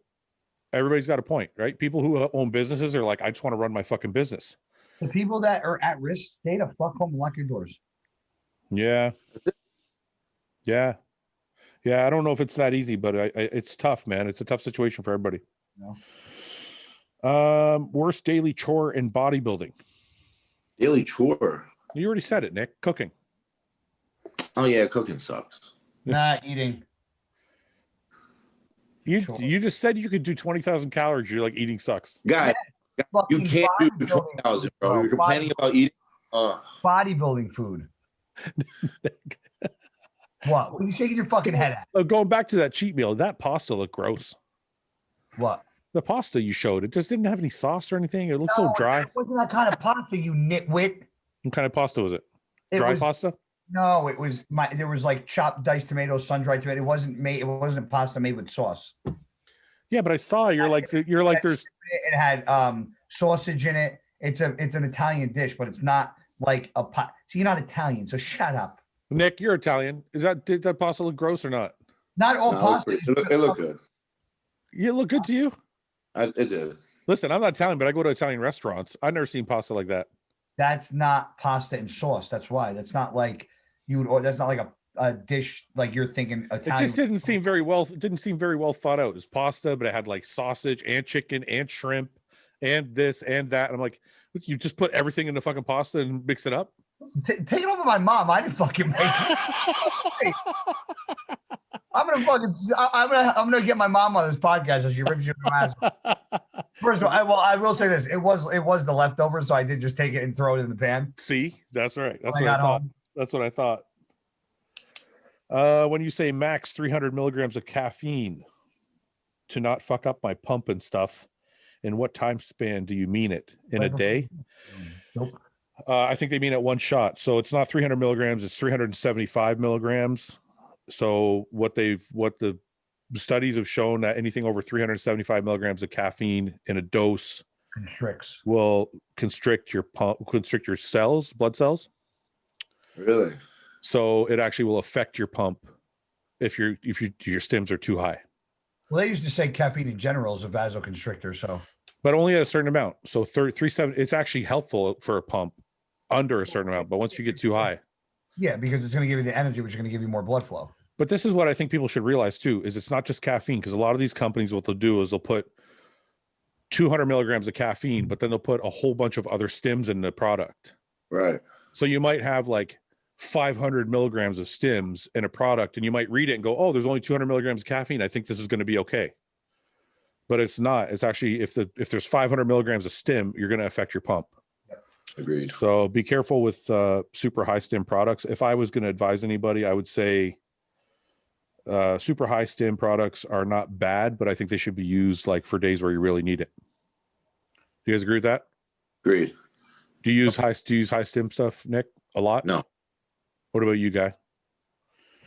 I use stims, like I tell people, on an as needed basis. Yeah, that's what I think too. If I'm really tired and fucking exhausted, I need a boost, I'll use a stim pre-workout. But I do use a pump pre-workout every day. I like the no stim. Well, our stim, I think I like our stim because it only has 300 milligrams of caffeine and no other stims in it. So I feel like it's okay, but there are some that have ridiculous amounts. I've seen ones that have like 900 milligrams of caffeine, which I just think is absolutely retarded. You know what's careful? We have to be careful about saying the as needed basis because people can. I know what you meant, but what I was going to say is people get. People go, well, I need it every day. Well, because they start getting really used to it. Their bodies start getting really used to it. They start doing more. Yeah, they're like, oh, well, I need 2 scoops. Maybe I need 3 scoops. Maybe, this fucking pre-workout has me flying. I'm going to go get this pre-workout. And I'm like, it's because you took the one with 300 milligrams. You took it every single day to the point where your body is not feeling it anymore. Yeah.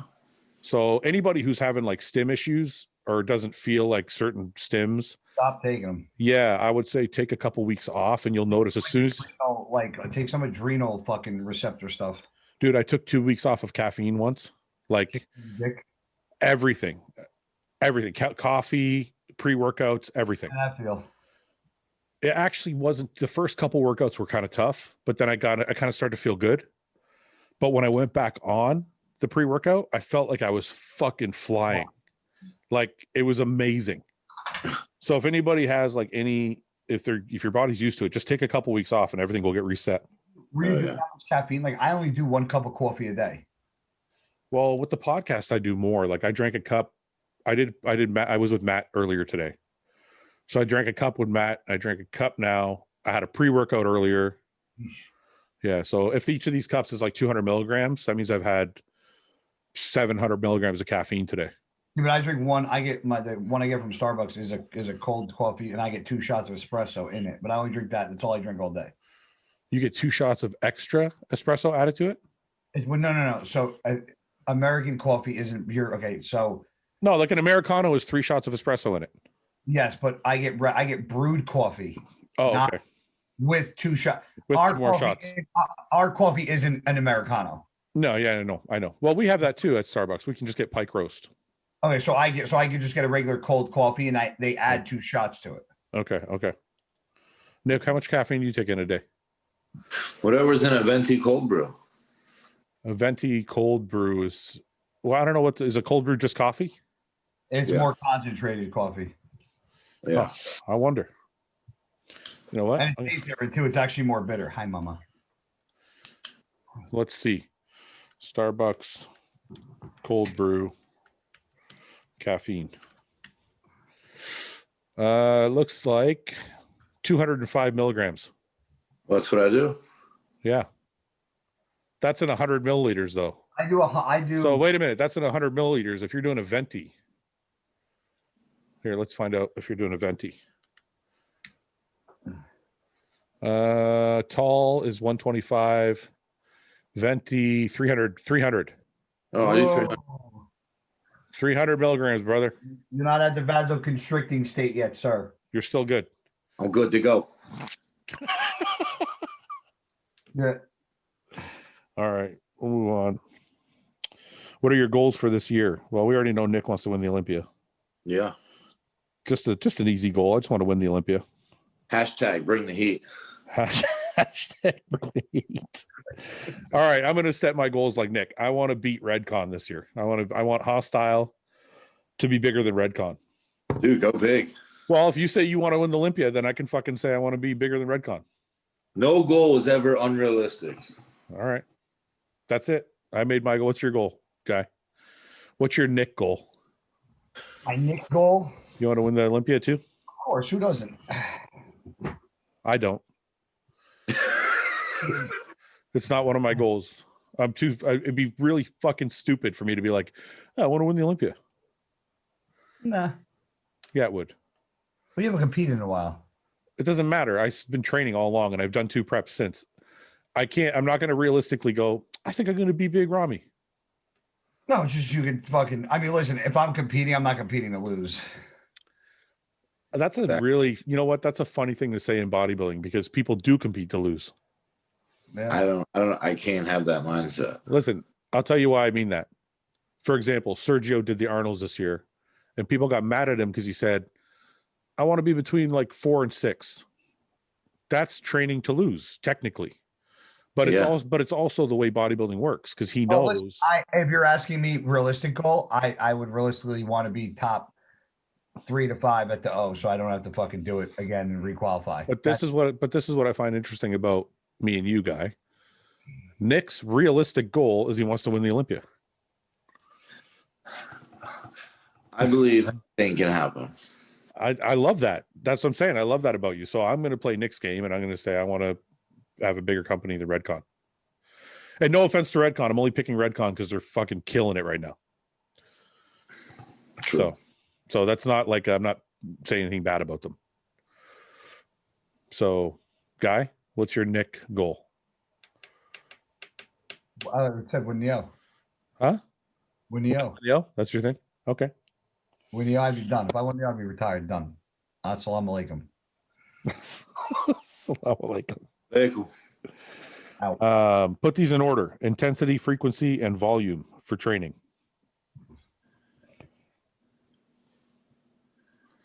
Intensity, volume, frequency. Yeah, I'm with Nick on that. If you don't have intensity first, then everything's fucked up after that. I had intensity first, so it doesn't. Yeah. So, and I think you could have my opinion. Yeah, I think so too, because you can have low frequency and still get huge. Exactly. Yeah. Okay. That earlier. What's that? Training less. Yeah, no, I know. I'm just saying. What open bodybuilder from 2020 Olympia would win if it turned into a winner take all cage fight? I don't know how people come up with these questions, man. In the open or the 212? It says open.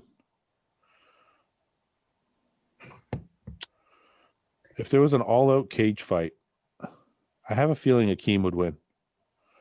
You know, I was thinking that, but I have a gut feeling. Bonac. Wait, one of you at a time. One of you.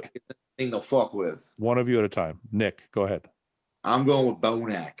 Bonac, okay. I feel like Bonac would just fuck shit up. Guy? I did my guy. My man would literally like whip his hair and fuck shit up all day. I think Akeem would pull him by the hair, drag him down, and beat the living hell out of him. Wait. So they had to compete at this year's Olympia? Yeah.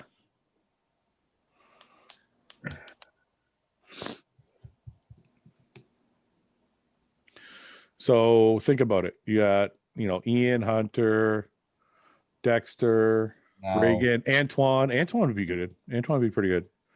I have a feeling Antoine's tough. He took martial arts for a long time. Phil and Brandon are too nice. Yep. Rami's way too nice. But I have a feeling if you fucking pissed him off, he might kill you. I was going to say Bonac. Rami got a dark side. I bet you, but Rami, you couldn't get the dark side out of Rami, I think, unless you did something to his family or something like that. Yeah. I have a feeling you can't get him angry unless it's like smash a brick over Rami's face. He'd be like, "Thank you, my brother."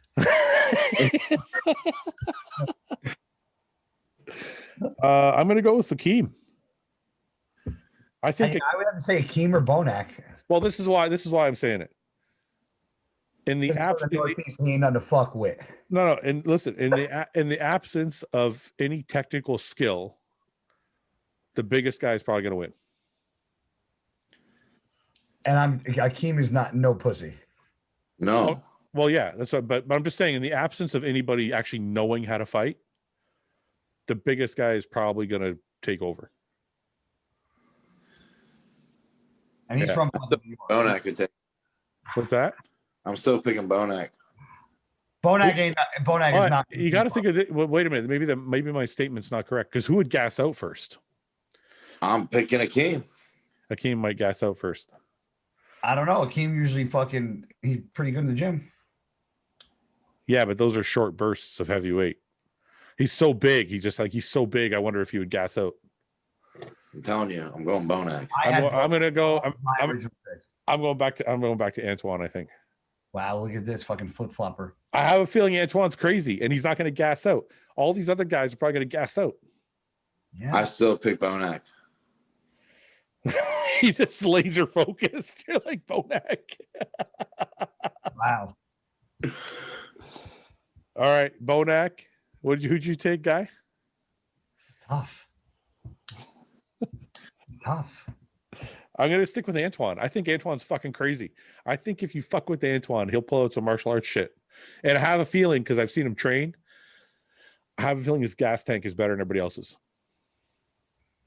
Hottie would look like he, but Hottie looks like he has yeah.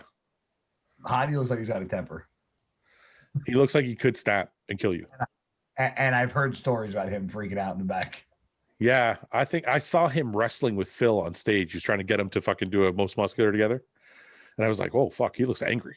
Yeah. I wonder if he's fucking. Wait a minute. That's a good one. If the light switch went off, I wonder what would happen. Because, those foreign guys are fucking built different. Yeah. I'm still going Bonac here. I fucking knew it. Fucking Rain Man, though. He just don't stop. I fucking knew it. Bonac. I'm going Bonac. I'll go Bonac. Bonac, he just seems like a crazy motherfucker, man. Yeah, but fucking, I don't know what it is. It's Hottie or that eyebrow, but he fucking scary. I think it's a wicked eye. It's the eyebrow. That's the eyebrow. I'm going with Hottie, actually. I think Guy changed my mind. Motherfucker, you picked three different fucking. What do you mean? I'm picking your side. You should be happy. I know, but you're like just today, just. I can't think of everybody all the time. It's funny. People in the comments section will say stuff like, "Oh, how come you didn't think of this guy?" I'm like, I don't know. When you're sitting here doing this thing, you can't think of the whole list of everybody else. I had a fan message me because I was dipping the one time. They got mad at you? And they messaged me, asked me if I needed to talk to them because they saw me. They thought I had like some weird twitch and they thought I needed to like reach out and talk to somebody because I was having like mental issues. Yeah. I saw a couple of comments like, why is Guy spitting in a bottle? I'm like, I don't think guys know that you chew tobacco. I don't, but I remember my thing with the thing I bought from the O. Yeah. Hottie, eh? I think Hottie would come out fucking just like an absolute maniac. I hate to be a flip-flopper, but I got to tell you, Guy, I didn't think of Hottie, and I have a feeling those foreign guys are just built different. We're a little softer here in North America, I think. I'm sticking with Bonac. Well, I know you're sticking with we already know you're sticking with Bonac. Don't worry. He's gonna go ape shit. Who would you pick in the 212? The 212? I'm trying to think of everybody who's in the 212. Me too. I need a second here. There's Kamal, there's Sean Clarida, there's Derek Lunsford, there's George Peterson, there's Guy. Who's out? Who else is in between all those people? Who's number 5, 6, 7, 8? Tell me, Guy. Who's after Derek Lunsford? Who plays 5th? There was that kid, that Angel, the guy. Oh yeah. Who's 6th? I don't know. And then you had that Flex Diesel kid, Bo Lewis. Then you had. I think Flex Diesel would fuck all you guys up. Nah, he loves everybody. He's got a huge hammer. He's for sure gonna kill everybody with it. He's gonna impale all you motherfuckers. This fucking kickstand himself, huh? He's gonna start throwing that shit like a helicopter. Bo Lewis. Who wants to get fucked up first? Listen, when I heard him talk for the first time, I'm like, that's a hard motherfucker. You hear his fucking voice? It's like Jesus talking to you. 212, eh? I want to go with George Peterson. Wow, you motherfuckers are just some backstabbing scumbags, huh? I was just gonna say Guy until he said George Peterson. I'm like, wait a minute, that's not good. That's a pretty good one. I feel like George Peterson can fuck shit up. I think Guy has got a temper, and I think he might just be like a Tasmanian devil kind of fighter. Plus, weren't you a bouncer or some shit? 5 years. Yeah, I think I'll take Guy. Who you taking? Because usually people who fought before at least know what it's like. I don't know how many of those guys have been in fights. I'll probably say not a lot. Well, you don't know that. We don't know anybody's history. No, kids nowadays can't get in fights, so they get fucking thrown in jail on felony charges. So if they're in their 20s, good chance they've never been in a fight in their life. Yeah, but George Peterson's not a kid. Neither is Kamal. I think Kamal's got that foreign strength too. Tough one. I don't know. Nick, what do you think? Who are you going with? Thinking with George. You know what? Don't ever ask me my fucking the next show he's in, Fouad. I want to be on for the prediction. For the breakdown. I'm gonna make sure he's at least fucking like Nick's last. Our Guy, I can't pick you, man. We're on the show together. Yeah, he's right. It would be boring if he picked your thumb was actually close to the size of your head in that shot. Do this. Fouad, in your opinion, what's the difference between balance and symmetry? Not much. Oh. Not much. I know people. I know there's 2 definitions to symmetry, so somebody's gonna fucking write this in the comments section. I'm going by the definition that's basically balance, which means equal. Top and bottom is the same, left to right is the same. It's a very balanced. That's the same thing that balance means. Top is not overpowering over the bottom. Bottom is not overpowering over the top. Left to right is all proportionate. Yes, every ratio, every aspect of the body from left to right, top to bottom is equally proportionate. Yeah. So when I say symmetry or balance in bodybuilding, they're pretty much the same thing. I would say symmetry is a little bit more specific. Usually when I'm saying balance, it's top and bottom. Yeah. When I'm saying symmetry, it's more proportion. You know what I'm saying, Guy? Nick, do you guys agree with that? I agree. So a balance, like if let's say somebody with bad balance would have been like Branch when he first turned pro.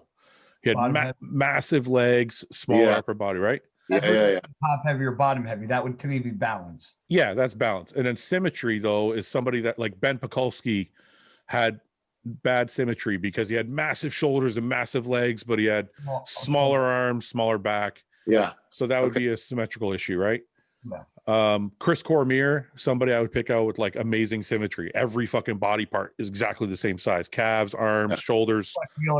Flex Wheeler, same thing. Like So yeah, symmetry is a little different than balance. I think symmetry to me is more proportion, whereas balance is top half, lower half. So I'm with that. The closest thing to perfect symmetry and proportion, it was like 5 years ago, Phil. Yeah. If you want to know what perfect symmetry and proportion is in bodybuilding, the closest we've ever seen to it, ever, and that we'll probably ever see for a very long time, is that. Unless fucking, you know, I think Randy can actually do it. Well, wait a minute though. I think there's a lot of good examples of like 10 out of 10 symmetry and proportion. There's a lot of examples. Look at Ronnie Coleman. Yeah, but like, okay, his stomach, no. Look at 98 Ronnie Coleman. Yeah, but his stomach was never. What are you talking about? Ronnie's stomach was small, man. Yeah, small, but his abs were just genetically ugly. But that's not proportion though. But we're talking. I said perfect.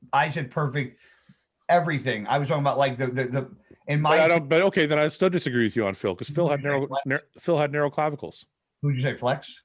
Flex Wheeler is probably the most symmetrical, proportion, balance, perfect, everything, most statuesque.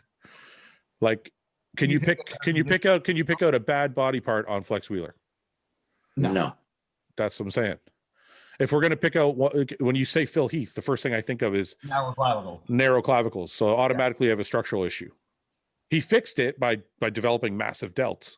Yeah. But it is a structural issue, whereas Flex Wheeler doesn't have that. So I always thought Phil was Phil and Flex the most gorgeous physiques to look at on stage. I don't disagree with you but that's more for me with Phil. That's more because of the insertions of the muscle, how round the muscle are. Yeah. But structurally he has. I'll agree with you. Because imagine if Phil had wider clavicles. He would look like Ronnie. Like Ronnie. If Phil had wider clavicles, he would literally go down as probably the best bodybuilder of all time. Yeah, I agree. So, but yeah, I don't know. There's a lot of guys I think you could fit into that great symmetry category. Like Chris Cormier stands out to me all the time. I remember when I was coming up, I thought that guy, literally every single body part is exactly the same size. Every single body part. You want to know something? This popped in my head, and I don't think we ever talked about it. And this came about like 3-4 years ago. One of the reasons why I really get scared to push food is because of the heart thing. I don't know if I ever told you about that. Yeah, but wait a minute. I'm saying rearrange your food so you can eat more without pushing your body. Yeah, but even eating more like for at one point when I went to the doctor when I had the high calcium score. Yeah. The doctor didn't want me because you had a high calcium score? Oh, that's what I'm talking about. Oh, I didn't know that. Yeah, so I went to the doc. I don't know. A lot of people probably don't know this, and I hate saying this because now I'm gonna get everybody fucking DMing me, telling me that like reach out to this fucking doctor and this and that.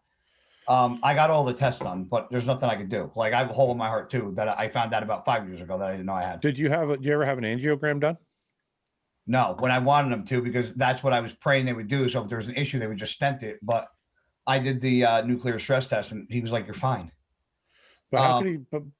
Because this is exactly how the doctor described it. I don't have a straw. I don't understand how you could say you're fine though if you had a high calcium score. Because I'm gonna explain it to you. Yeah. Picture. All right, here. Picture this as a straw, right? Okay. It's septic, right? Yeah. The problem with calcium scores is that they don't really know that much, which is why insurance doesn't even cover the test, because they don't know if the calcium is if this is your artery, they don't know if the calcium is like this. He goes, or picture a straw this way, and you have a little bit of calcium just running along the bottom. He goes, we don't know if it's blocking the artery or it's just laying there. He goes, running with, yeah. So he goes, the only way we can really tell is by doing the nuclear stress test and seeing how the artery is and everything like that. But when I got my cholesterol done, my LDL was 170. I adjusted my diet. I didn't eat any red meat. I ate no chicken. I ate strictly bison and fish, and my LDL went to 13. Wow. So now, like, I'm eating a lot of shit, but like every time I eat like shit and I eat like, the high fats or I eat red meat or a lot of chicken, I'm like, oh, like my fucking heart, like, is this? But like they have me on 10 mgs of Crestor and 10 mgs of Zetia. Even when I got my LDL down, he's like, you got to stay on it. He's like, even with your LDL as low as it is, he's like, you just got to ride it out. So you're on a statin drug too. I'm on the Crestor and Zetia. Yeah. That affects your muscle growth, right? Yeah. But I'm only on 10 mgs. It's like bare bones minimum. Yeah. Huh. Yeah. So that's one of the reasons why like I get scared to push certain foods. Let me tell you, this is crazy. I did a calcium score. I had a score of 0. I had 494. I don't know what that means. Like, I don't know what's high and what's my low. LAD or Widowmaker was like fucking 3 something. So you were higher than a Widowmaker. You're supposed to be 0, bro. Yeah, I know. I was 0. I know. Okay, but they test all your fucking arteries. Yeah. And they have separate scores for all of them, and then you have a total. My total was 494, but my LAD, which is your Widowmaker, was that artery, yeah. That artery was the worst one of them all.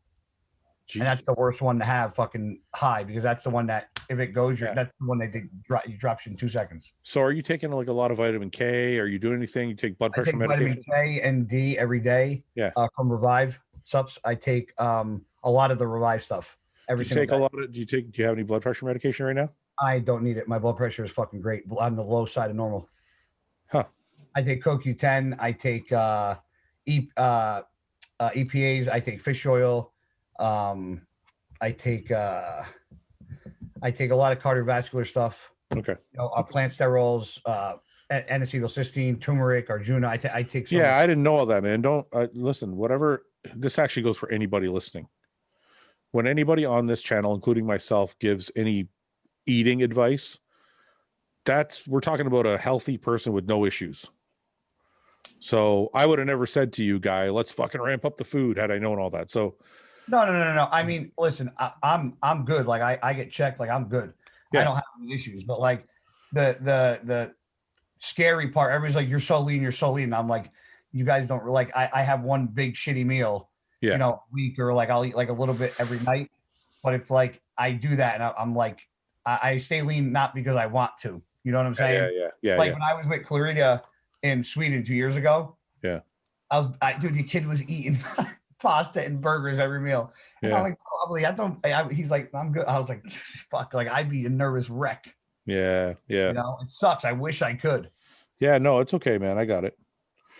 You're still gonna send me a diet, you pussy? No, I'm not sending you a diet, because if you die, if something happens to you, everyone's gonna blame me. Like, Fouad killed guy. I'm like, no, I'm not taking that. I'm not taking that fucking heat. Well, are you backing out of the 20,000 calories? Yeah. I'm not doing that shit with you, because people will still blame me. Be like, oh, Fouad's dead because he challenged, or guy's dead because Fouad challenged. I'll sign a waiver. Stop being a pussy. Fuck that. No, I'm out. Nick. Fouad wants to put parts, man. Listen. Listen, I've never done it. We were picking a day and we're doing it. If he dies, he dies. If he dies, exactly. You know what's funny? Paul asked me today. We're driving to the gym, and the gym we go to is a little bit away, so we're shooting the shit. He's like, "What's your favorite?" One of the Rocky songs came on in my shuffle on my fucking phone. Oh, dude, every day. Which yeah. I don't know. I think I had Burning Heart came on or some shit. Rocky 4. Yeah, Rocky 4, Burning Heart. It's during a training session. So, anyways, he's like, "What's your favorite Rocky?" And I was trying to think about it, but the first one that kept coming to mind was Rocky 4. Rocky 4. And that's when he goes to Russia. Yeah. So in my head, I think Rocky 4 or Rocky 1, because I like Rocky 1 because it's so raw. Like it looked like the production value is so shit. It looks like it's real. Yeah. I'm gonna say this. I agree. Really? I do. But the Rocky Balboa, the one after, when he's old as shit. There's a lot of good. No, it's nowhere near Rocky. No, just let me finish. But it's got a lot of good. Go ahead. Let me tell you this, guy. So I asked Paul. I go, "What's your favorite Rocky?" He goes, "Rocky 5." Or no, not 5. What was the one? 5 was Rocky Balboa. Rocky Balboa. 5 was Tommy. 5 was the one when he trained that kid and it fucked him up in the free fight. 6 was Paul. 6 was Rocky Balboa. It was called Rocky Balboa. Yeah, that's Paul's favorite. And I'm like, you motherfucker. It's because you're 48. And that's why you identify with the movie, because you got some shit in the tank down here. So I started laughing at him. Oh, wait, hold on. Go, it's just because you're fucking. It's just because you're fucking old. Ready for this? I sent. I was having issues with a girl that I was dating. Big surprise. Big surprise. You're a real fucking fan. Just fucking with you. And you're gonna this was whatever. I was getting ready for a show and I was fucking closed off and I was quiet and like I was keeping to myself and I was like laser focused. And this was like, within the past 3 years. And like she couldn't understand why like I didn't want anything to do with anybody. And like I was trying to explain to her like that, like I just, the shoulder surgery and this and that. And I sent her that clip that you just said. Yeah. And I was like, this is the closest I can explain to you like how I feel. I was like, maybe you'll understand that. I went on YouTube and I found the clip, the stuff in the basement. The stuff in the basement. And Yeah. I said to the clip and I was like, maybe this will fucking make you understand like at my age what I'm dealing with. I was like, because this is the only way I can make you fucking. But that's what I'm saying. You and Paul like that. But no, I don't like that because of that. I like the Rocky Balboa because I think it's got a lot. He says a lot of valuable things in that. He does. Like the one-liners and the quotes, and when he's talking to his son, like Rocky 4 is awesome for what Rocky is, but Rocky Balboa was like really cool for like the life lessons you learn and the things he says throughout the entire movie. That's what I like about that. But there's no better. I agree. There's no better training session, montage than Rocky 4. No, absolutely not. And he's on the most steroids possible in that movie. Love him. He fucking looks, by the day. He fucking looks great in that movie. He's fucking full and round. He's Did you ever see the documentary of that? No. Awesome. Yeah. About how it started and how like everybody turned him down. Oh, you mean the documentary about? Yeah, I thought you meant it was about Rocky 4 only. No, I know the story about him. Like, because I remember he went to a couple places and they were like, "We're gonna use this actor, blah blah," and he was like, "No, you got to use me." Yeah. Yeah, no, I know. They thought he was too dumb and shit. Nick, which one is your favorite? Rockies? Yeah. Rocky 4. Rocky 4, right? Yeah. Okay, which one is your least favorite? Rocky 5. Yep. Really? Yeah. When you train the kid? Oh, that was a waste of fucking half my life. That was pitiful. Part of the movies when he fucks him up outside and when his son smacked the shit out of the little bully. I like that. I like that he beat the shit out of him at the end outside in the street. But that was the only fucking every Rocky, the entire movie is cool. That Rocky, the entire movie sucked until he whooped until his son beat the bully's ass and he kicks his ass. Yeah. Yep. I was gonna say number 3. Number 3 didn't do it for me. I didn't like the really I just didn't like the really rich Rocky, the ritzy fucking Rocky that was. Yeah, but that was the whole point. It brought him back to fucking reality. I know that. I know that. Maybe I got to rewatch it. But off the top, did you guys like Creed? Like what? Creed? Yeah, I did.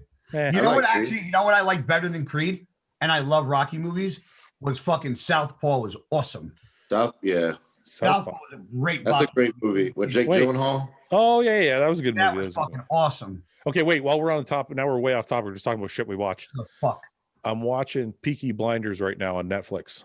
How is that? Is that a porno? Fucking not a porno, and it's fucking awesome.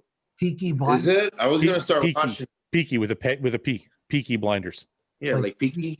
It's a gang in the UK, and it's set. In it? Nathan's in it. Yep, and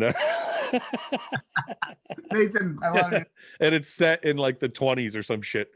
Fucking awesome. Fucking. Is it? People have been telling me to watch that series for like a year, and I'm like, I don't know. Finally, I put it on. Fucking great. So anyway, so I want to get off this fucking podcast so I can go watch it. No, he's gonna stay. He's gonna suffer because I gotta suffer. I gotta rush for this podcast, change my training split. He's gonna stay. Guy's gonna make me stay. He's like, no, fuck you. Calorie challenge. Die tomorrow of a heart attack. Clogged arteries. Do pros typically pay for the coaching they receive, or are they considered free advertising? Also, I pay for Chris. I'm saying that right now. I wasn't done the question. Also, can't wait for Hostile to be available in the UK. Okay, now I'm done. Did you see how he reprimanded me like I was a fucking student? No, I didn't.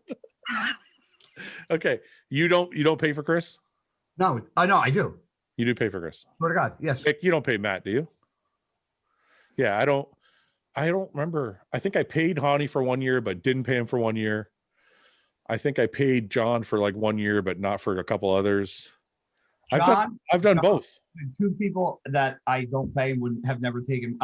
I've given money to the one. The one I will. I haven't seen him. John refused to take a dime from me, and Charles Glass never took a dime from me. I would always give him a fucking wad of cash at Olympia. Charles and Charles, I'll never forget the first week I trained with them. I handed him cash. He wouldn't take it. And I go, you got to let me pay, Charles. He goes, I will never charge you a dime. And I said, I go, you never trained me before. He said, I don't train a lot of people that I enjoy training. He goes, you make me enjoy training. He goes, because nobody, he goes, puts an effort the way you put an effort in the gym. He goes, you train like that. He's like, I'll never charge you a dime. Yeah, that's cool. I can understand that because I've coached people that like you can tell work harder than others and it's more enjoyable. For sure. Yeah. If you could choose, would you rather be a mass monster or aesthetic? Aesthetic. Are we talking like as a short term or a long term? Let's just say your life right now. If you could pick to be mass monster or aesthetic, what would you pick? Are we going like a Ronnie Coleman versus Chris Bumstead type thing? Yeah, I guess that's what it would be. You're talking about like just for life, for everyday life. Oh, every day, I'd probably pick aesthetic. Yeah, but every day in your life right now, Nick. You're trying to persuade me? No, I'm just saying every day in your life right now, if somebody came to you and said, Nick, you can be as big as Ronnie Coleman or as aesthetic as Chris Bumstead. Okay, I'm picking mass. It would look so much better. You said what? I'm picking what? I'm going to pick a mass monster. Okay. Don't let him do that to you. I didn't do anything to him. I just said. Don't let him fucking. He's so young and dumb. See what he does. He knows what he's doing. I didn't say anything. Wait. I'm out here. You just call me young and dumb. See, he's an asshole. Don't listen to guy. You insult my intelligence. Guy's fucking mean, man. All right. He's hard. I got to be. He wouldn't even put me in a fight. Now I got to fucking. Would you rather become a strongman or compete in natural bodybuilding? Oh, come on. I'm going to go with a strong man. I'm going strongman too. Fuck natural bodybuilding. Not fuck natural. Wait a minute. I got to explain. This better not get edited out. This better. You see how fast you fucking pulled that e-brake? Fuck natural bodybuilding. Time out. Let me fucking explain. I don't mean fuck natural bodybuilding. I mean, I don't want to become a natural bodybuilder. So I like bodybuilding the way I bodybuild. I don't want to do it naturally. Listen, I got to tell you guys this before we go on. I have an awesome natural bodybuilder coming on the podcast next week. I hope he listens to this podcast. No, that's how much I respect natural bodybuilders because this guy's fucking got an amazing physique. But for me personally, it's not something I want to do. I'd rather do strongman and be on a ton of gear. Next bro chat shirt. Fuck natural bodybuilding. Fuck you guys, man. Fuck you like this. Fuck you guys, man. That's not what I meant. And you fucking know it. Don't fuck with me. Hey, if anybody wants to make me an offer, I won't watch these. I'm right by the shipping stuff. Oh, that's gross. How much they going for? Huh? How much you gonna go for? Guy will sell them for like $100. $3,000. You gonna sign them too? $3,000 trained legs in them. You gonna sign them where your bulge is? Yeah, it's a big pen. Does gear give you anxiety after a workout? And if so, do you have a way of calming down? Already asked, but didn't hear anything, so I'm trying again. No. After a workout? No, I'm pretty chill. I think gear in general gives you anxiety, though. Gear. Listen, if you're on steroids, if you have anxiety already, then yes. If you don't, I don't think so. No. I was just gonna say steroids are gonna heighten whatever it is you're already feeling. It just enhances anything you have. That's right. So if you're a happy person, you're probably just gonna be happier. If you're an asshole, you're gonna be more of an asshole. If you have anxiety, it's gonna be worse. Like all head, it shrinks. What? What'd you say? I said if you have a small head, it shrinks. Yeah, it'll be smaller. That's right.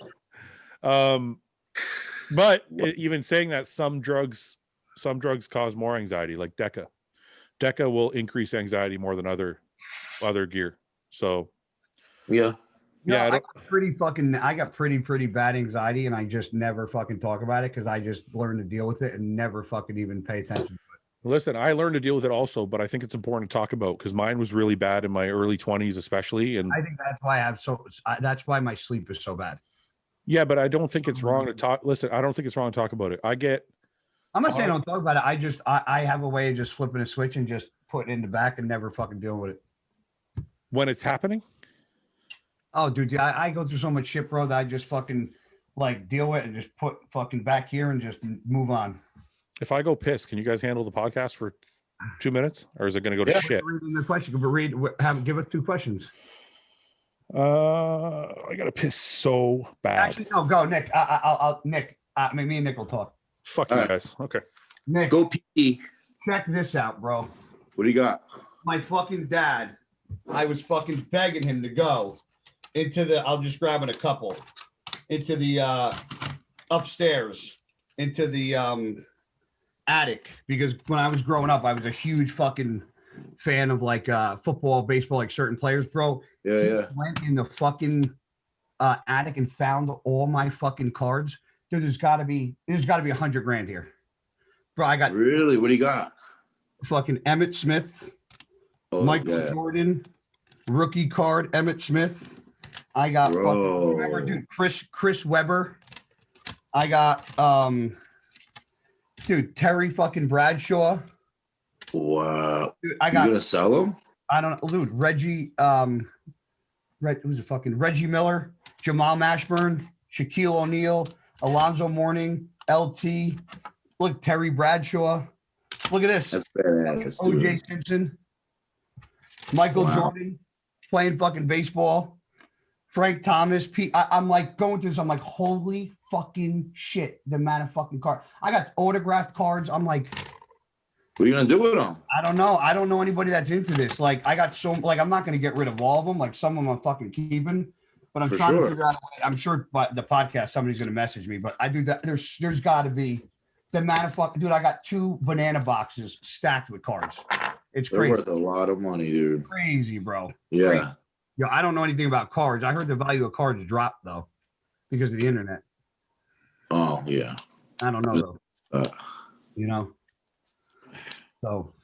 That's crazy. Nuts, right? I can't. I'm sure somebody out here is going to message me and say something about it. I can't wait to fucking get some feedback because there's got to be. I'm sure. There's got to be minimum like 75,000 here. What did I miss? My dad, I don't know, went into the. I've been begging my dad to go into the attic and go look because I had a ton of things in the attic because I was a big card collector. And he finally found my 2 huge fucking banana boxes. And I got Joe Montana, Terry Bradshaw rookie cards, fucking Michael Jordan, fucking, I have autographs, Shaquille O'Neal, fucking rookie. It's the amount of cards, like all in like those glass cases. Yeah, I just realized cards are making a comeback. I have like a whole bunch of hockey cards from like 20. Oh, I got it, dude. I there's hockey cards here. I'm not even into hockey. I should show them to you because you might even know the fucking players. I don't even. I'll put them aside. It's I used to be into hockey like when I was really young until my parents were like, "Fuck you, we can't afford to buy you hockey shit. Go play soccer. Here's a pair of cleats." That's what they said to me. So, but before that happened, I loved soccer. I loved hockey, and I used to collect all the cards and everything. That's like going back 30 years now. Dude, if I showed you, I mean, I don't know if I could turn this around. Well, I don't know if you can see here. Like shelves full of cards. No, see the cards right there? Yeah. The boxes on the ground. Yeah. That's all cards. Wow, that's this crazy. This whole thing's cards right here. This whole thing. Yeah. It's all cards. Yeah, it's pretty cool, man. Crazy. Yeah, I guess they're making a comeback now. Kid again. I'm like looking at these cards and I get like excited, like remembering watching the players fucking play. Cool. It's crazy. I thought my cards were going to be garbage because I bought them originally thinking I'm going to save these forever and they're going to be worth a lot of money. The internet happened, then like the cards depreciated so bad, the value of them shit to bed, and now they're like starting to fucking skyrocket back up. I know. I see Gary Vee posting about them all the time. Yeah. Okay, I just realized we're on for 2 hours, so we're gonna do we'll do a couple. The fucking show right now. Yeah. What? Huh? What'd you say, you asshole? Oh, why you want to go? You want to watch a little fucking show, right? Yeah. We always go 2 hours. That's it. That fucking about 4 hours. We'll make them good. Which type of dog would you see each other as? Fucking me, pit bull, bro. You're not a fucking pit bull guy. What? Dude, you're a mini chihuahua. I'll fucking bite your ankle and fuck you up, son. Guy, what's Guy? I'm like a bully. You could be a sheep. A sheep. No, it's a dog. He's got to pick a dog. Oh. Like a sheep. Not animal. You got to pick a dog. You're a real piece of shit, Nick. Nick, you're a mastiff. Yeah, mastiff. I was just gonna say that. You're a mastiff. I can dig it. I think I'm like a German Shepherd. I'm not. Here we go. I can't wait for the fucking memes now. This is gonna be fucking. I'm not If violent. I get one Chihuahua meme, I'm fucking never doing this stupid podcast again. I'm not violent, but very protective. I think I'm a German Shepherd. I think Guy is a Pomeranian. You can't even. Don't use words you can't spell. Can Nick, you can't be a Mastiff because you're not very violent. Are Mastiffs violent? No, they're very like, duh. Yeah, they're Time not out. very. Are you calling me duh? Just very like laid back, you know. Okay, so he's a Mastiff. I'm a German Shepherd. Guy is what? Think A of Pomeranian. No, I'm He thinking. just fucking yaps too much. Yeah. I'm thinking a short-haired dog. A short-haired dog. The small short-haired dog. Wait, Nick. Chihuahua. What is this? What is this? What's this? Yeah. Oh, not what- that small. That's too small. He's not a Chihuahua. He's not a Chihuahua. That's too small. I talk to fill up the fucking gap of this.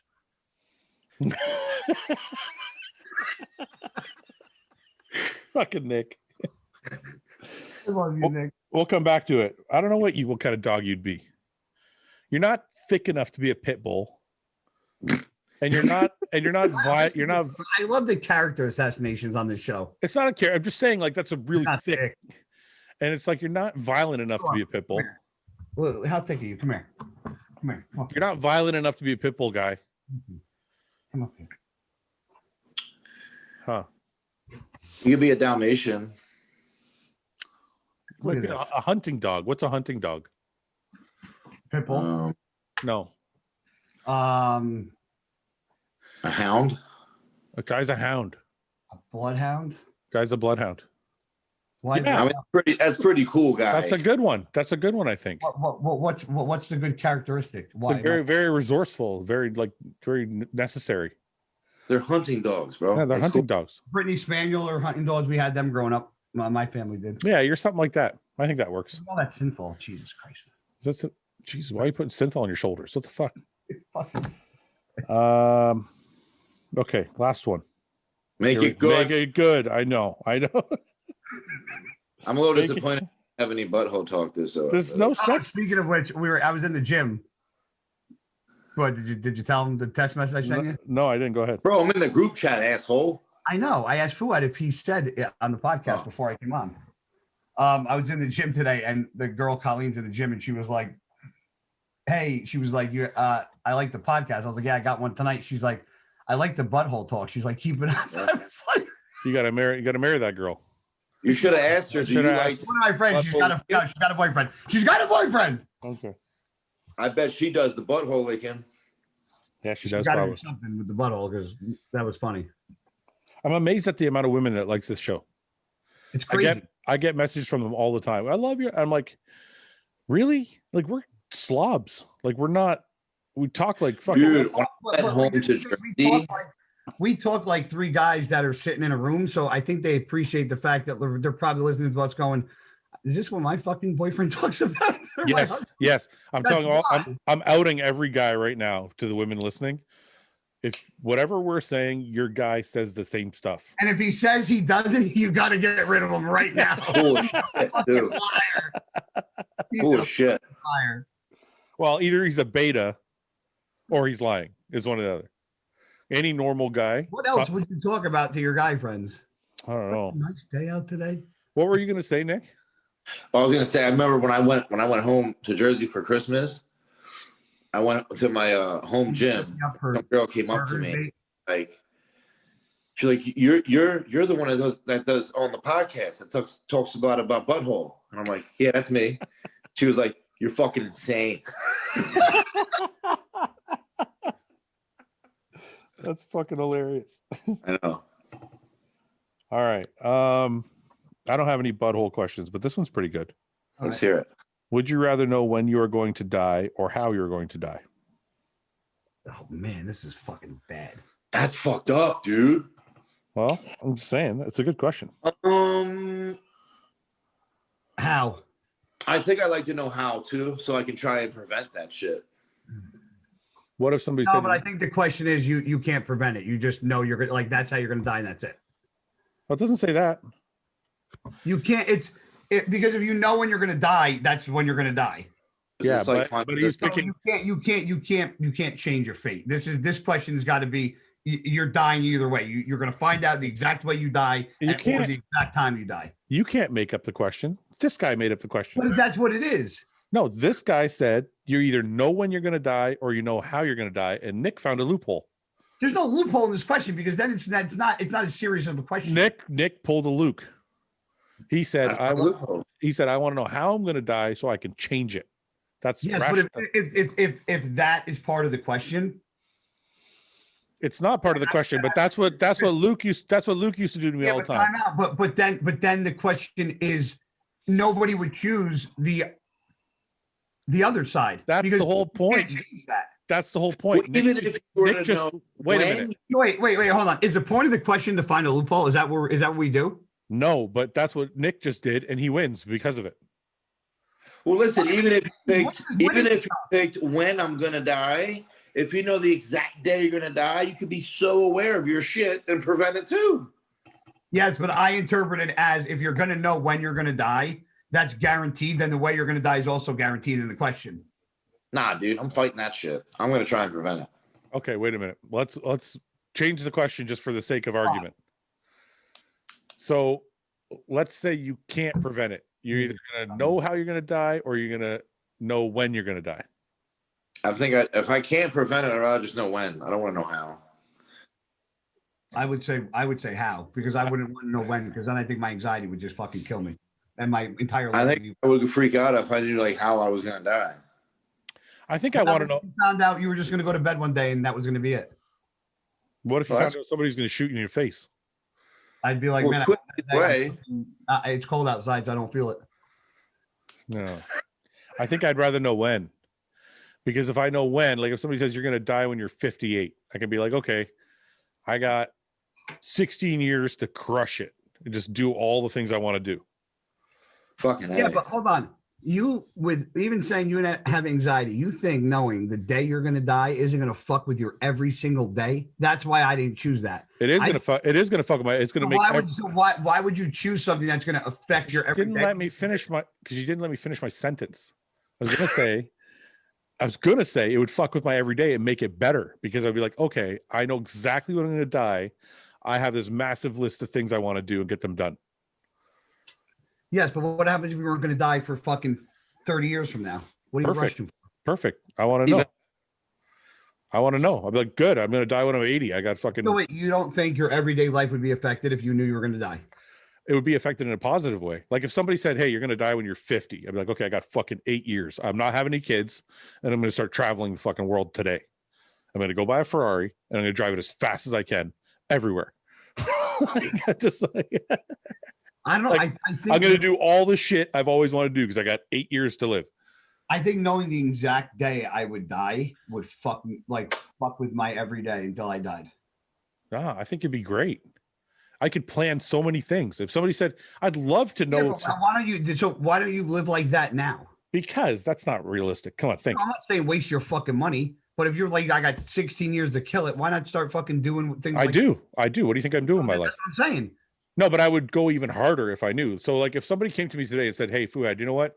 You're going to live till you're 95. I'd be like, you know what? That's great. That means I can adopt a kid. I can do whatever I want. I can plan for this, plan for that, blah, blah, blah.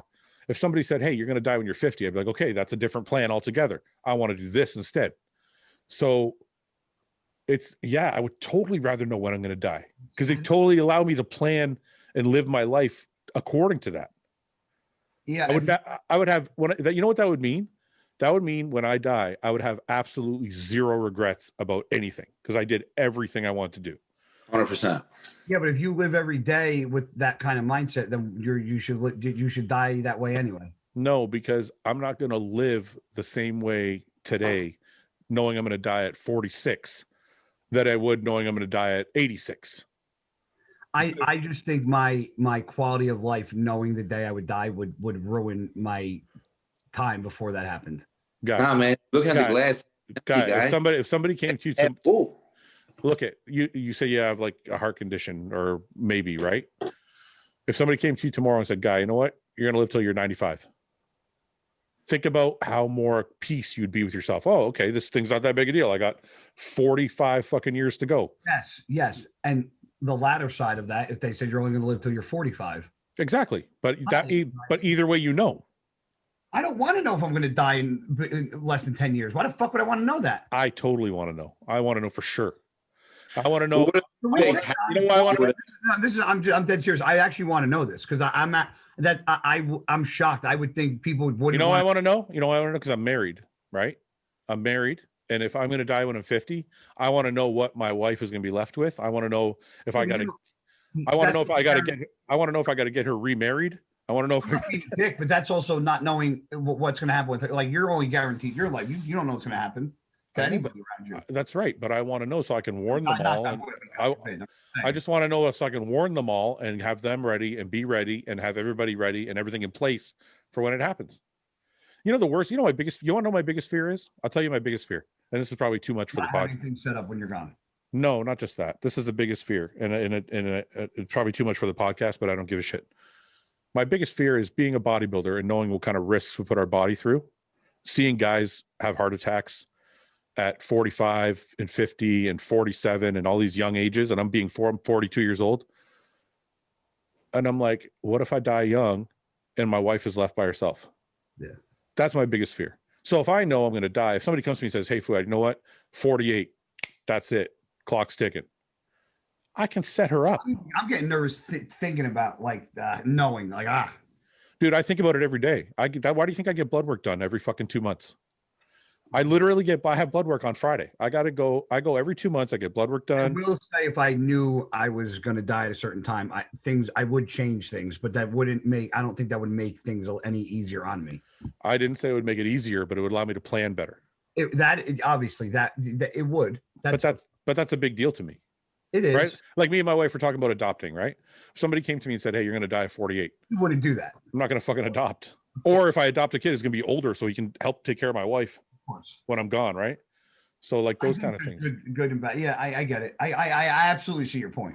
And I don't want to know how I'm going to die. What if it's a horrible death? What if I drown or something? I'm going to be like, fuck, I'm terrified of water. At some point I'm going to dry. Every time you went near water, you're like, I might drown today. If it was a car accident, every time you drove your car, you'd fucking think about how scared you'd be. Like, oh, you know what? You're going to die in a car, but I don't know when. So it could be tomorrow or it could be fucking 3 years from now. Every time you got in your car, you'd freak out. All right, you flip me, you faggot. Yes. Got it. We're not ending with this question though. That's over. I'm taking my ball and going home. God damn it. That was why I was holding on so tight. I was like, just give me one more question and I'll fucking, because you were making so many valid points. I wanted to give it to you, but I was like, we can't end with you with a double. I can't end it with a flip. Can we just do one more? All right, we'll do one more. Let me see. I can't be flipped on the last one. Okay, this is an easy one, I think. What are some gym superstitions you used to believe when you were beginning in bodybuilding? What are some gym superstitions that you used to believe in? Like things that you did that were superstitious. Do you have any, Nick? Things like that you did that were very routine that you had to do? I always had the squat. What's that, Nick? Like exercises? Exercises, certain clothes you wore, certain fucking ways you drove to the gym, certain music you listened to. Like I had certain music I used to listen to when I go to the gym. I always watch bodybuilding videos before I go train. Yeah, I used to do that too. We used to watch fucking Ronnie Coleman or Dorian Yates like every day. Mm-hmm. Yeah. I have to train in a hoodie and a hat, or with headphones on, or I'm all fucked up. Yeah, people think I'm weird. Like if I'm in the gym without, it's a comfort thing. I like to be like in my little zone and not see anything and just covered up. Yeah. Here. Yeah. You know, it's like that's just my thing. Yeah, I think mine changed a lot during the time. Like sometimes it's wearing a hoodie. Like I can't train without a hoodie. Sometimes I love wearing hoodies, but it's a little too hot around here. So yeah. Sometimes it was listening to certain music. It would be like the same kind of music, like every fucking time I go train. On the way to the gym, do you listen to music to get you amped up? I used to, but now, I'll pick up Paul and we'll go to the gym. So what we do is we get all our bullshit talking out of the way on the way to the gym. Okay. When I was younger, it's weird, man. When you're young, it's different. Like when I was in my 20s, I used to be fucking crazy. I would put on the craziest music I could think of. Not like that loud screaming shit, but yeah. Like rap or rock or some kind of hard rock, like fucking, I don't know, something, right? I put it on and I would drive as fast as I could to the gym. It was like an event. Like I was speeding everywhere. Like I'm surprised I didn't fucking die when I was like 22. It was just I would drive real fast and loud music on, like weaving in and out of cars. I'd get to the gym and I was like, just this like all emotional nonsense. And I'd get to the gym and I'd just would burn through a workout. And it was all like this very, very intense. I actually do the opposite. I actually chill on the way to the gym and like cruise to my country music and chill out so I don't fucking get my energy like worn out before I get to the gym. Yeah, I didn't understand. I walk in the gym, I'm a different person. I didn't understand that when I was younger. I kind of just, I drive to the gym. That's why I always film my country music driving to the gym because I'm just chill. And as soon as I walk to the gym and fucking put my everything on, it's like flip the switch and I'm fucking like a different human being. And but I save it for one, it's that time. Yeah, I've learned that. I learned that later on. But in my 20s, I was just, I don't know. It was a different thing. Nick, anything? You drive to the gym calm or crazy? More so calm. I don't see you being crazy ever. Are you ever crazy? Well, define crazy. Like just emotionally intense. You know what I like to do? I'll tell you exactly what I like to do. I like to put on some emotional music and get all the feels and shit. Maybe drop a tear or two, and it fucking riles me up. I go in the. No, you don't. I swear to God. Okay, so wait a minute. How does this happen? Like before you leave the house? Well, no, I'm driving to the gym. So you'll put something on. What makes you tear up? I'm curious. Like I like to listen to Evanescence, My Immortal. Great song. Okay, great song. So you listen to that. Getting what the hell are you doing? You don't have to tell me, but is there somebody you're thinking about during that song? I just think about life in general. And it just sets you off. Yeah. So instead of loud, crazy music, you get crazy in your fucking head, but with calm, intense music. Mm-hmm. I can see that. I get more up listening to that than like Five Finger Death Punch or some shit. Why? It's just I can get when I get my emotions build up, I have a better workout. Do you get crazy? Well, depends on the exercise. Yeah, like if I'm going to do like rack deads or squats or something, then yeah. What do you think about before you do a set of rack deads with like 8 plates? Shit that happened in my past. Yeah, right. That's I do that too. And it just feels the shit out of me, and I'm good. So training is emotional for you. Yeah. Yeah, I'm less like that now than I used to be, but I used to be very, very much like that. Really? Yeah. That's why I was so crazy. I used to go to I was just nuts. I didn't want to fucking talk to anybody. I just wanted to go in and fucking go crazy in the gym, and that was my therapy. And then as I got older, I'm like, you know what? Life's not so bad. Don't be so crazy. You snap in the gym ever? Like on people? Like at people. When I was younger, I think I did a couple times, but like for really specific reasons, like this one kid, I'll tell you a story that probably is not going to sound bad to anybody listening, but I don't know, maybe you guys will understand. I don't like being stared at, but not just stared at, but like for extended periods of time. Like, oh, they're like, yeah, just like, yeah. Now I'll just tell somebody, I'm like, look, man, you can't just, you're kind of bothering my workout. Like, I don't want you staring at me. But like back in the day, I just handled it differently, which wasn't cool. But I snapped on this one kid. I'm like, what the fuck? Like, I'm like, what the fuck are you staring at? Like, get the fuck away from me. But he was literally like, I'm doing bent over rows. He's standing like 3 feet behind me, just like this for my whole set. I don't like poor gym etiquette. I snap with fucking that shit. But that's what I'm saying, right? But I still think I handled it wrong. But at the time, I was just like, I was 24 or some shit. And I couldn't handle my emotions properly. So I just fucking snapped at him. Other than that, though, I don't remember really snapping at people that much. When I'm dieting, my fucking patience is fucking real thin when I get to the gym. You said when you're dieting? Yeah. Yeah, me too. Yeah. Like, I don't snap on people, but I hate when people are on a machine I have to use and they're texting. Oh. I don't snap at people. I stay away from everybody when I'm dieting. And I'll just be like, I'm like, how many more sets you have? And they'll be like 2. And then they'll go back on their phone and I will just stare the shit out of them. I do. And he'll be like, do you want to work in? I'm like, I kind of want you to move. Yeah, Like, if you're not going to use it and get out of my way. Don't sit there on your phone, bro. Yeah, gym etiquette. I find gym etiquette is worse now than it's ever been. You know what? One of my pet peeves. I don't like if I'm on a machine doing something and somebody grabs a weight off it while I'm in the middle of a set. Oh yeah. So like if I'm on the leg press, for example, right, and I'm doing like a fucking heavy set of leg press, and somebody comes, they don't take it off the pin that I'm using. No, you talking about just where the racks? Off to the machine. Yeah, off the rack that's attached to the machine. And I'm like, wait, dude. I'm like, can't you just wait till I'm done my set and you can have as many fucking plates as you want? I hate the motherfuckers that grab dumbbells off the rack and stand right in front of the fucking dumbbell rack and don't back the fuck up. Yep. I fucking can't stand it. I learned that lesson over Drive time. me fucking nuts. You know what? I learned that lesson over time. When I was younger, I used to do that. When I was younger, I would grab a set of fucking 20s, 30s, 40s, whatever, and just do bicep curls like right in front of the rack. I give you a warning. I'm like, bro, you can't stand in front of the dumbbell rack, bro. You're blocking like 10 sets of dumbbells. Yeah. As I back the fuck up. Like, yeah. As I got older, I realized it was a dick move, and you should just take your shit back 4 feet. Yeah, certain things I think take time to learn. I think gym etiquette is not like there's no posting about gym etiquette. No. So I don't think anybody just knows just by going to the gym. They're not going to just figure it out. I think it's something you learn over time.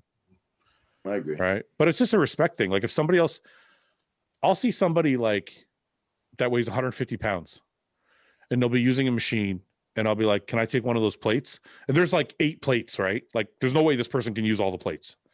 But I'll still ask. I'll be like, can I take one of your plates? Are you using that? And they'll look at me like I'm crazy for asking because they know they're not going to use all those plates. But I still feel like you have it's to just a proper thing to do. That's right. Right. I feel like it's wrong to just come up and grab plates off somebody else's machine.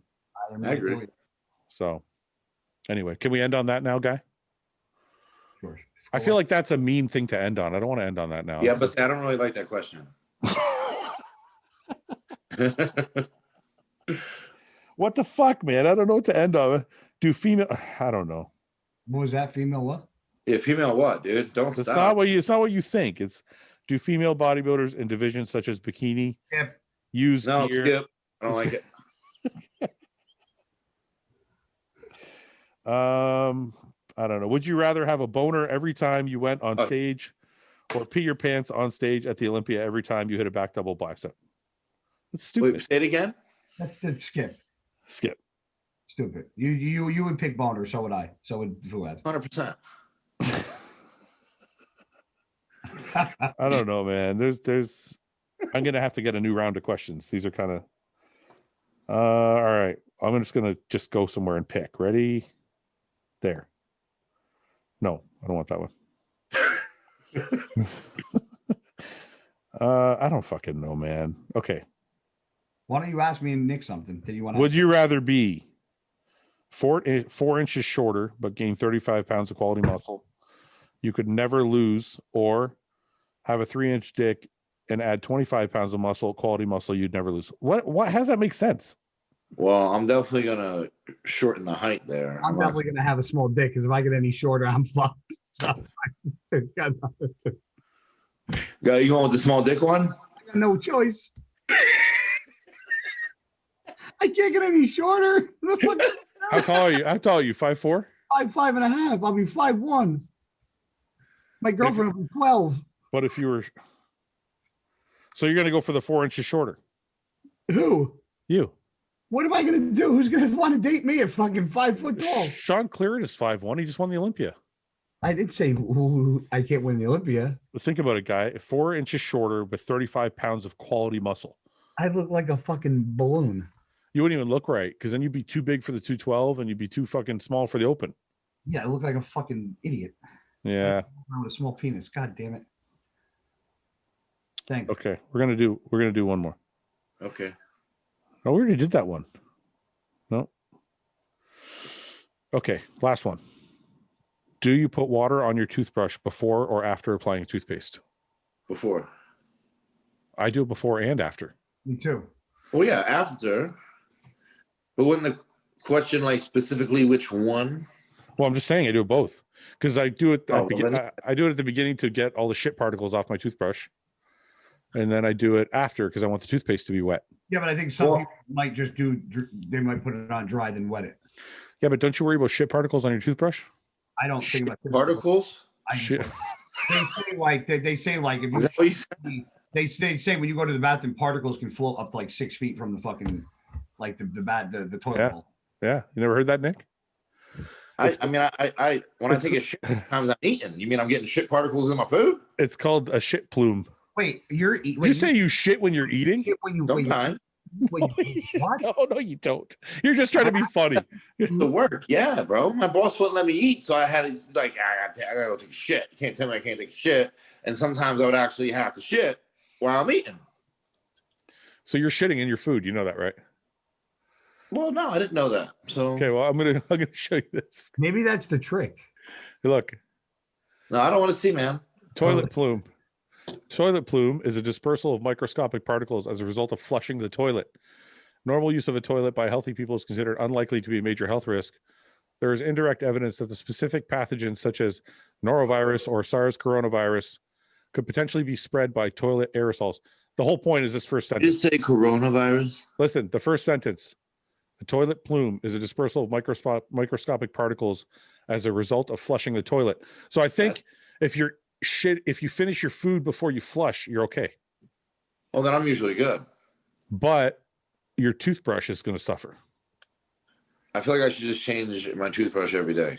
Or just change where you put it. Or you can just cover it because you're supposed to actually put one of those plastic covers on it.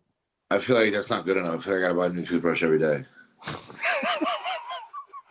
I might as well just use it and then go in the morning and get a new one and come home. Why? Because you fucking of how disgusting you are eating on the shitter. Now you How many shits do you take a day? Forget it. I think about three. Don't answer that. Seriously though, I worry about my toothbrush. Okay, this is going to sound weird to a lot of people. Move my toothbrush now when I fucking am done with this podcast to the other side of my sink. This is going to sound very weird to I'm me. just gonna go upstairs and throw it out. My toothbrush is in the shower. I know people that do that. Because my toothbrush is in the shower. The shower is closed. I figure the shit plume can't get in there. And so my toothbrush is safe in there. And I like to brush my teeth while I shower. Cute. Right? That's smart. Mental image I have. Does that make sense? It does, actually. See? I'm gonna give that a go. I think instead of buying a new toothbrush every day, you should just put your toothbrush in the shower. I'm gonna give it a go. Yeah, but I'm right? gonna buy a toothbrush tomorrow, though. Yeah, get rid of the one you got now. It's got shit all over it. Get rid of that. That's disgusting. A turd brush. Yeah, that's disgusting. Okay, guys, I'm gonna go. I got a show to watch. What are you watching? Peaky Blinders. Loser show. Oh, okay. Trying to run off on. You don't even know it's a loser show. Why don't you try and watch it and see? I bet you if you watch it, you're gonna watch all of it because you think you're tough and it's a tough guy show. I'm gonna go toilet plume.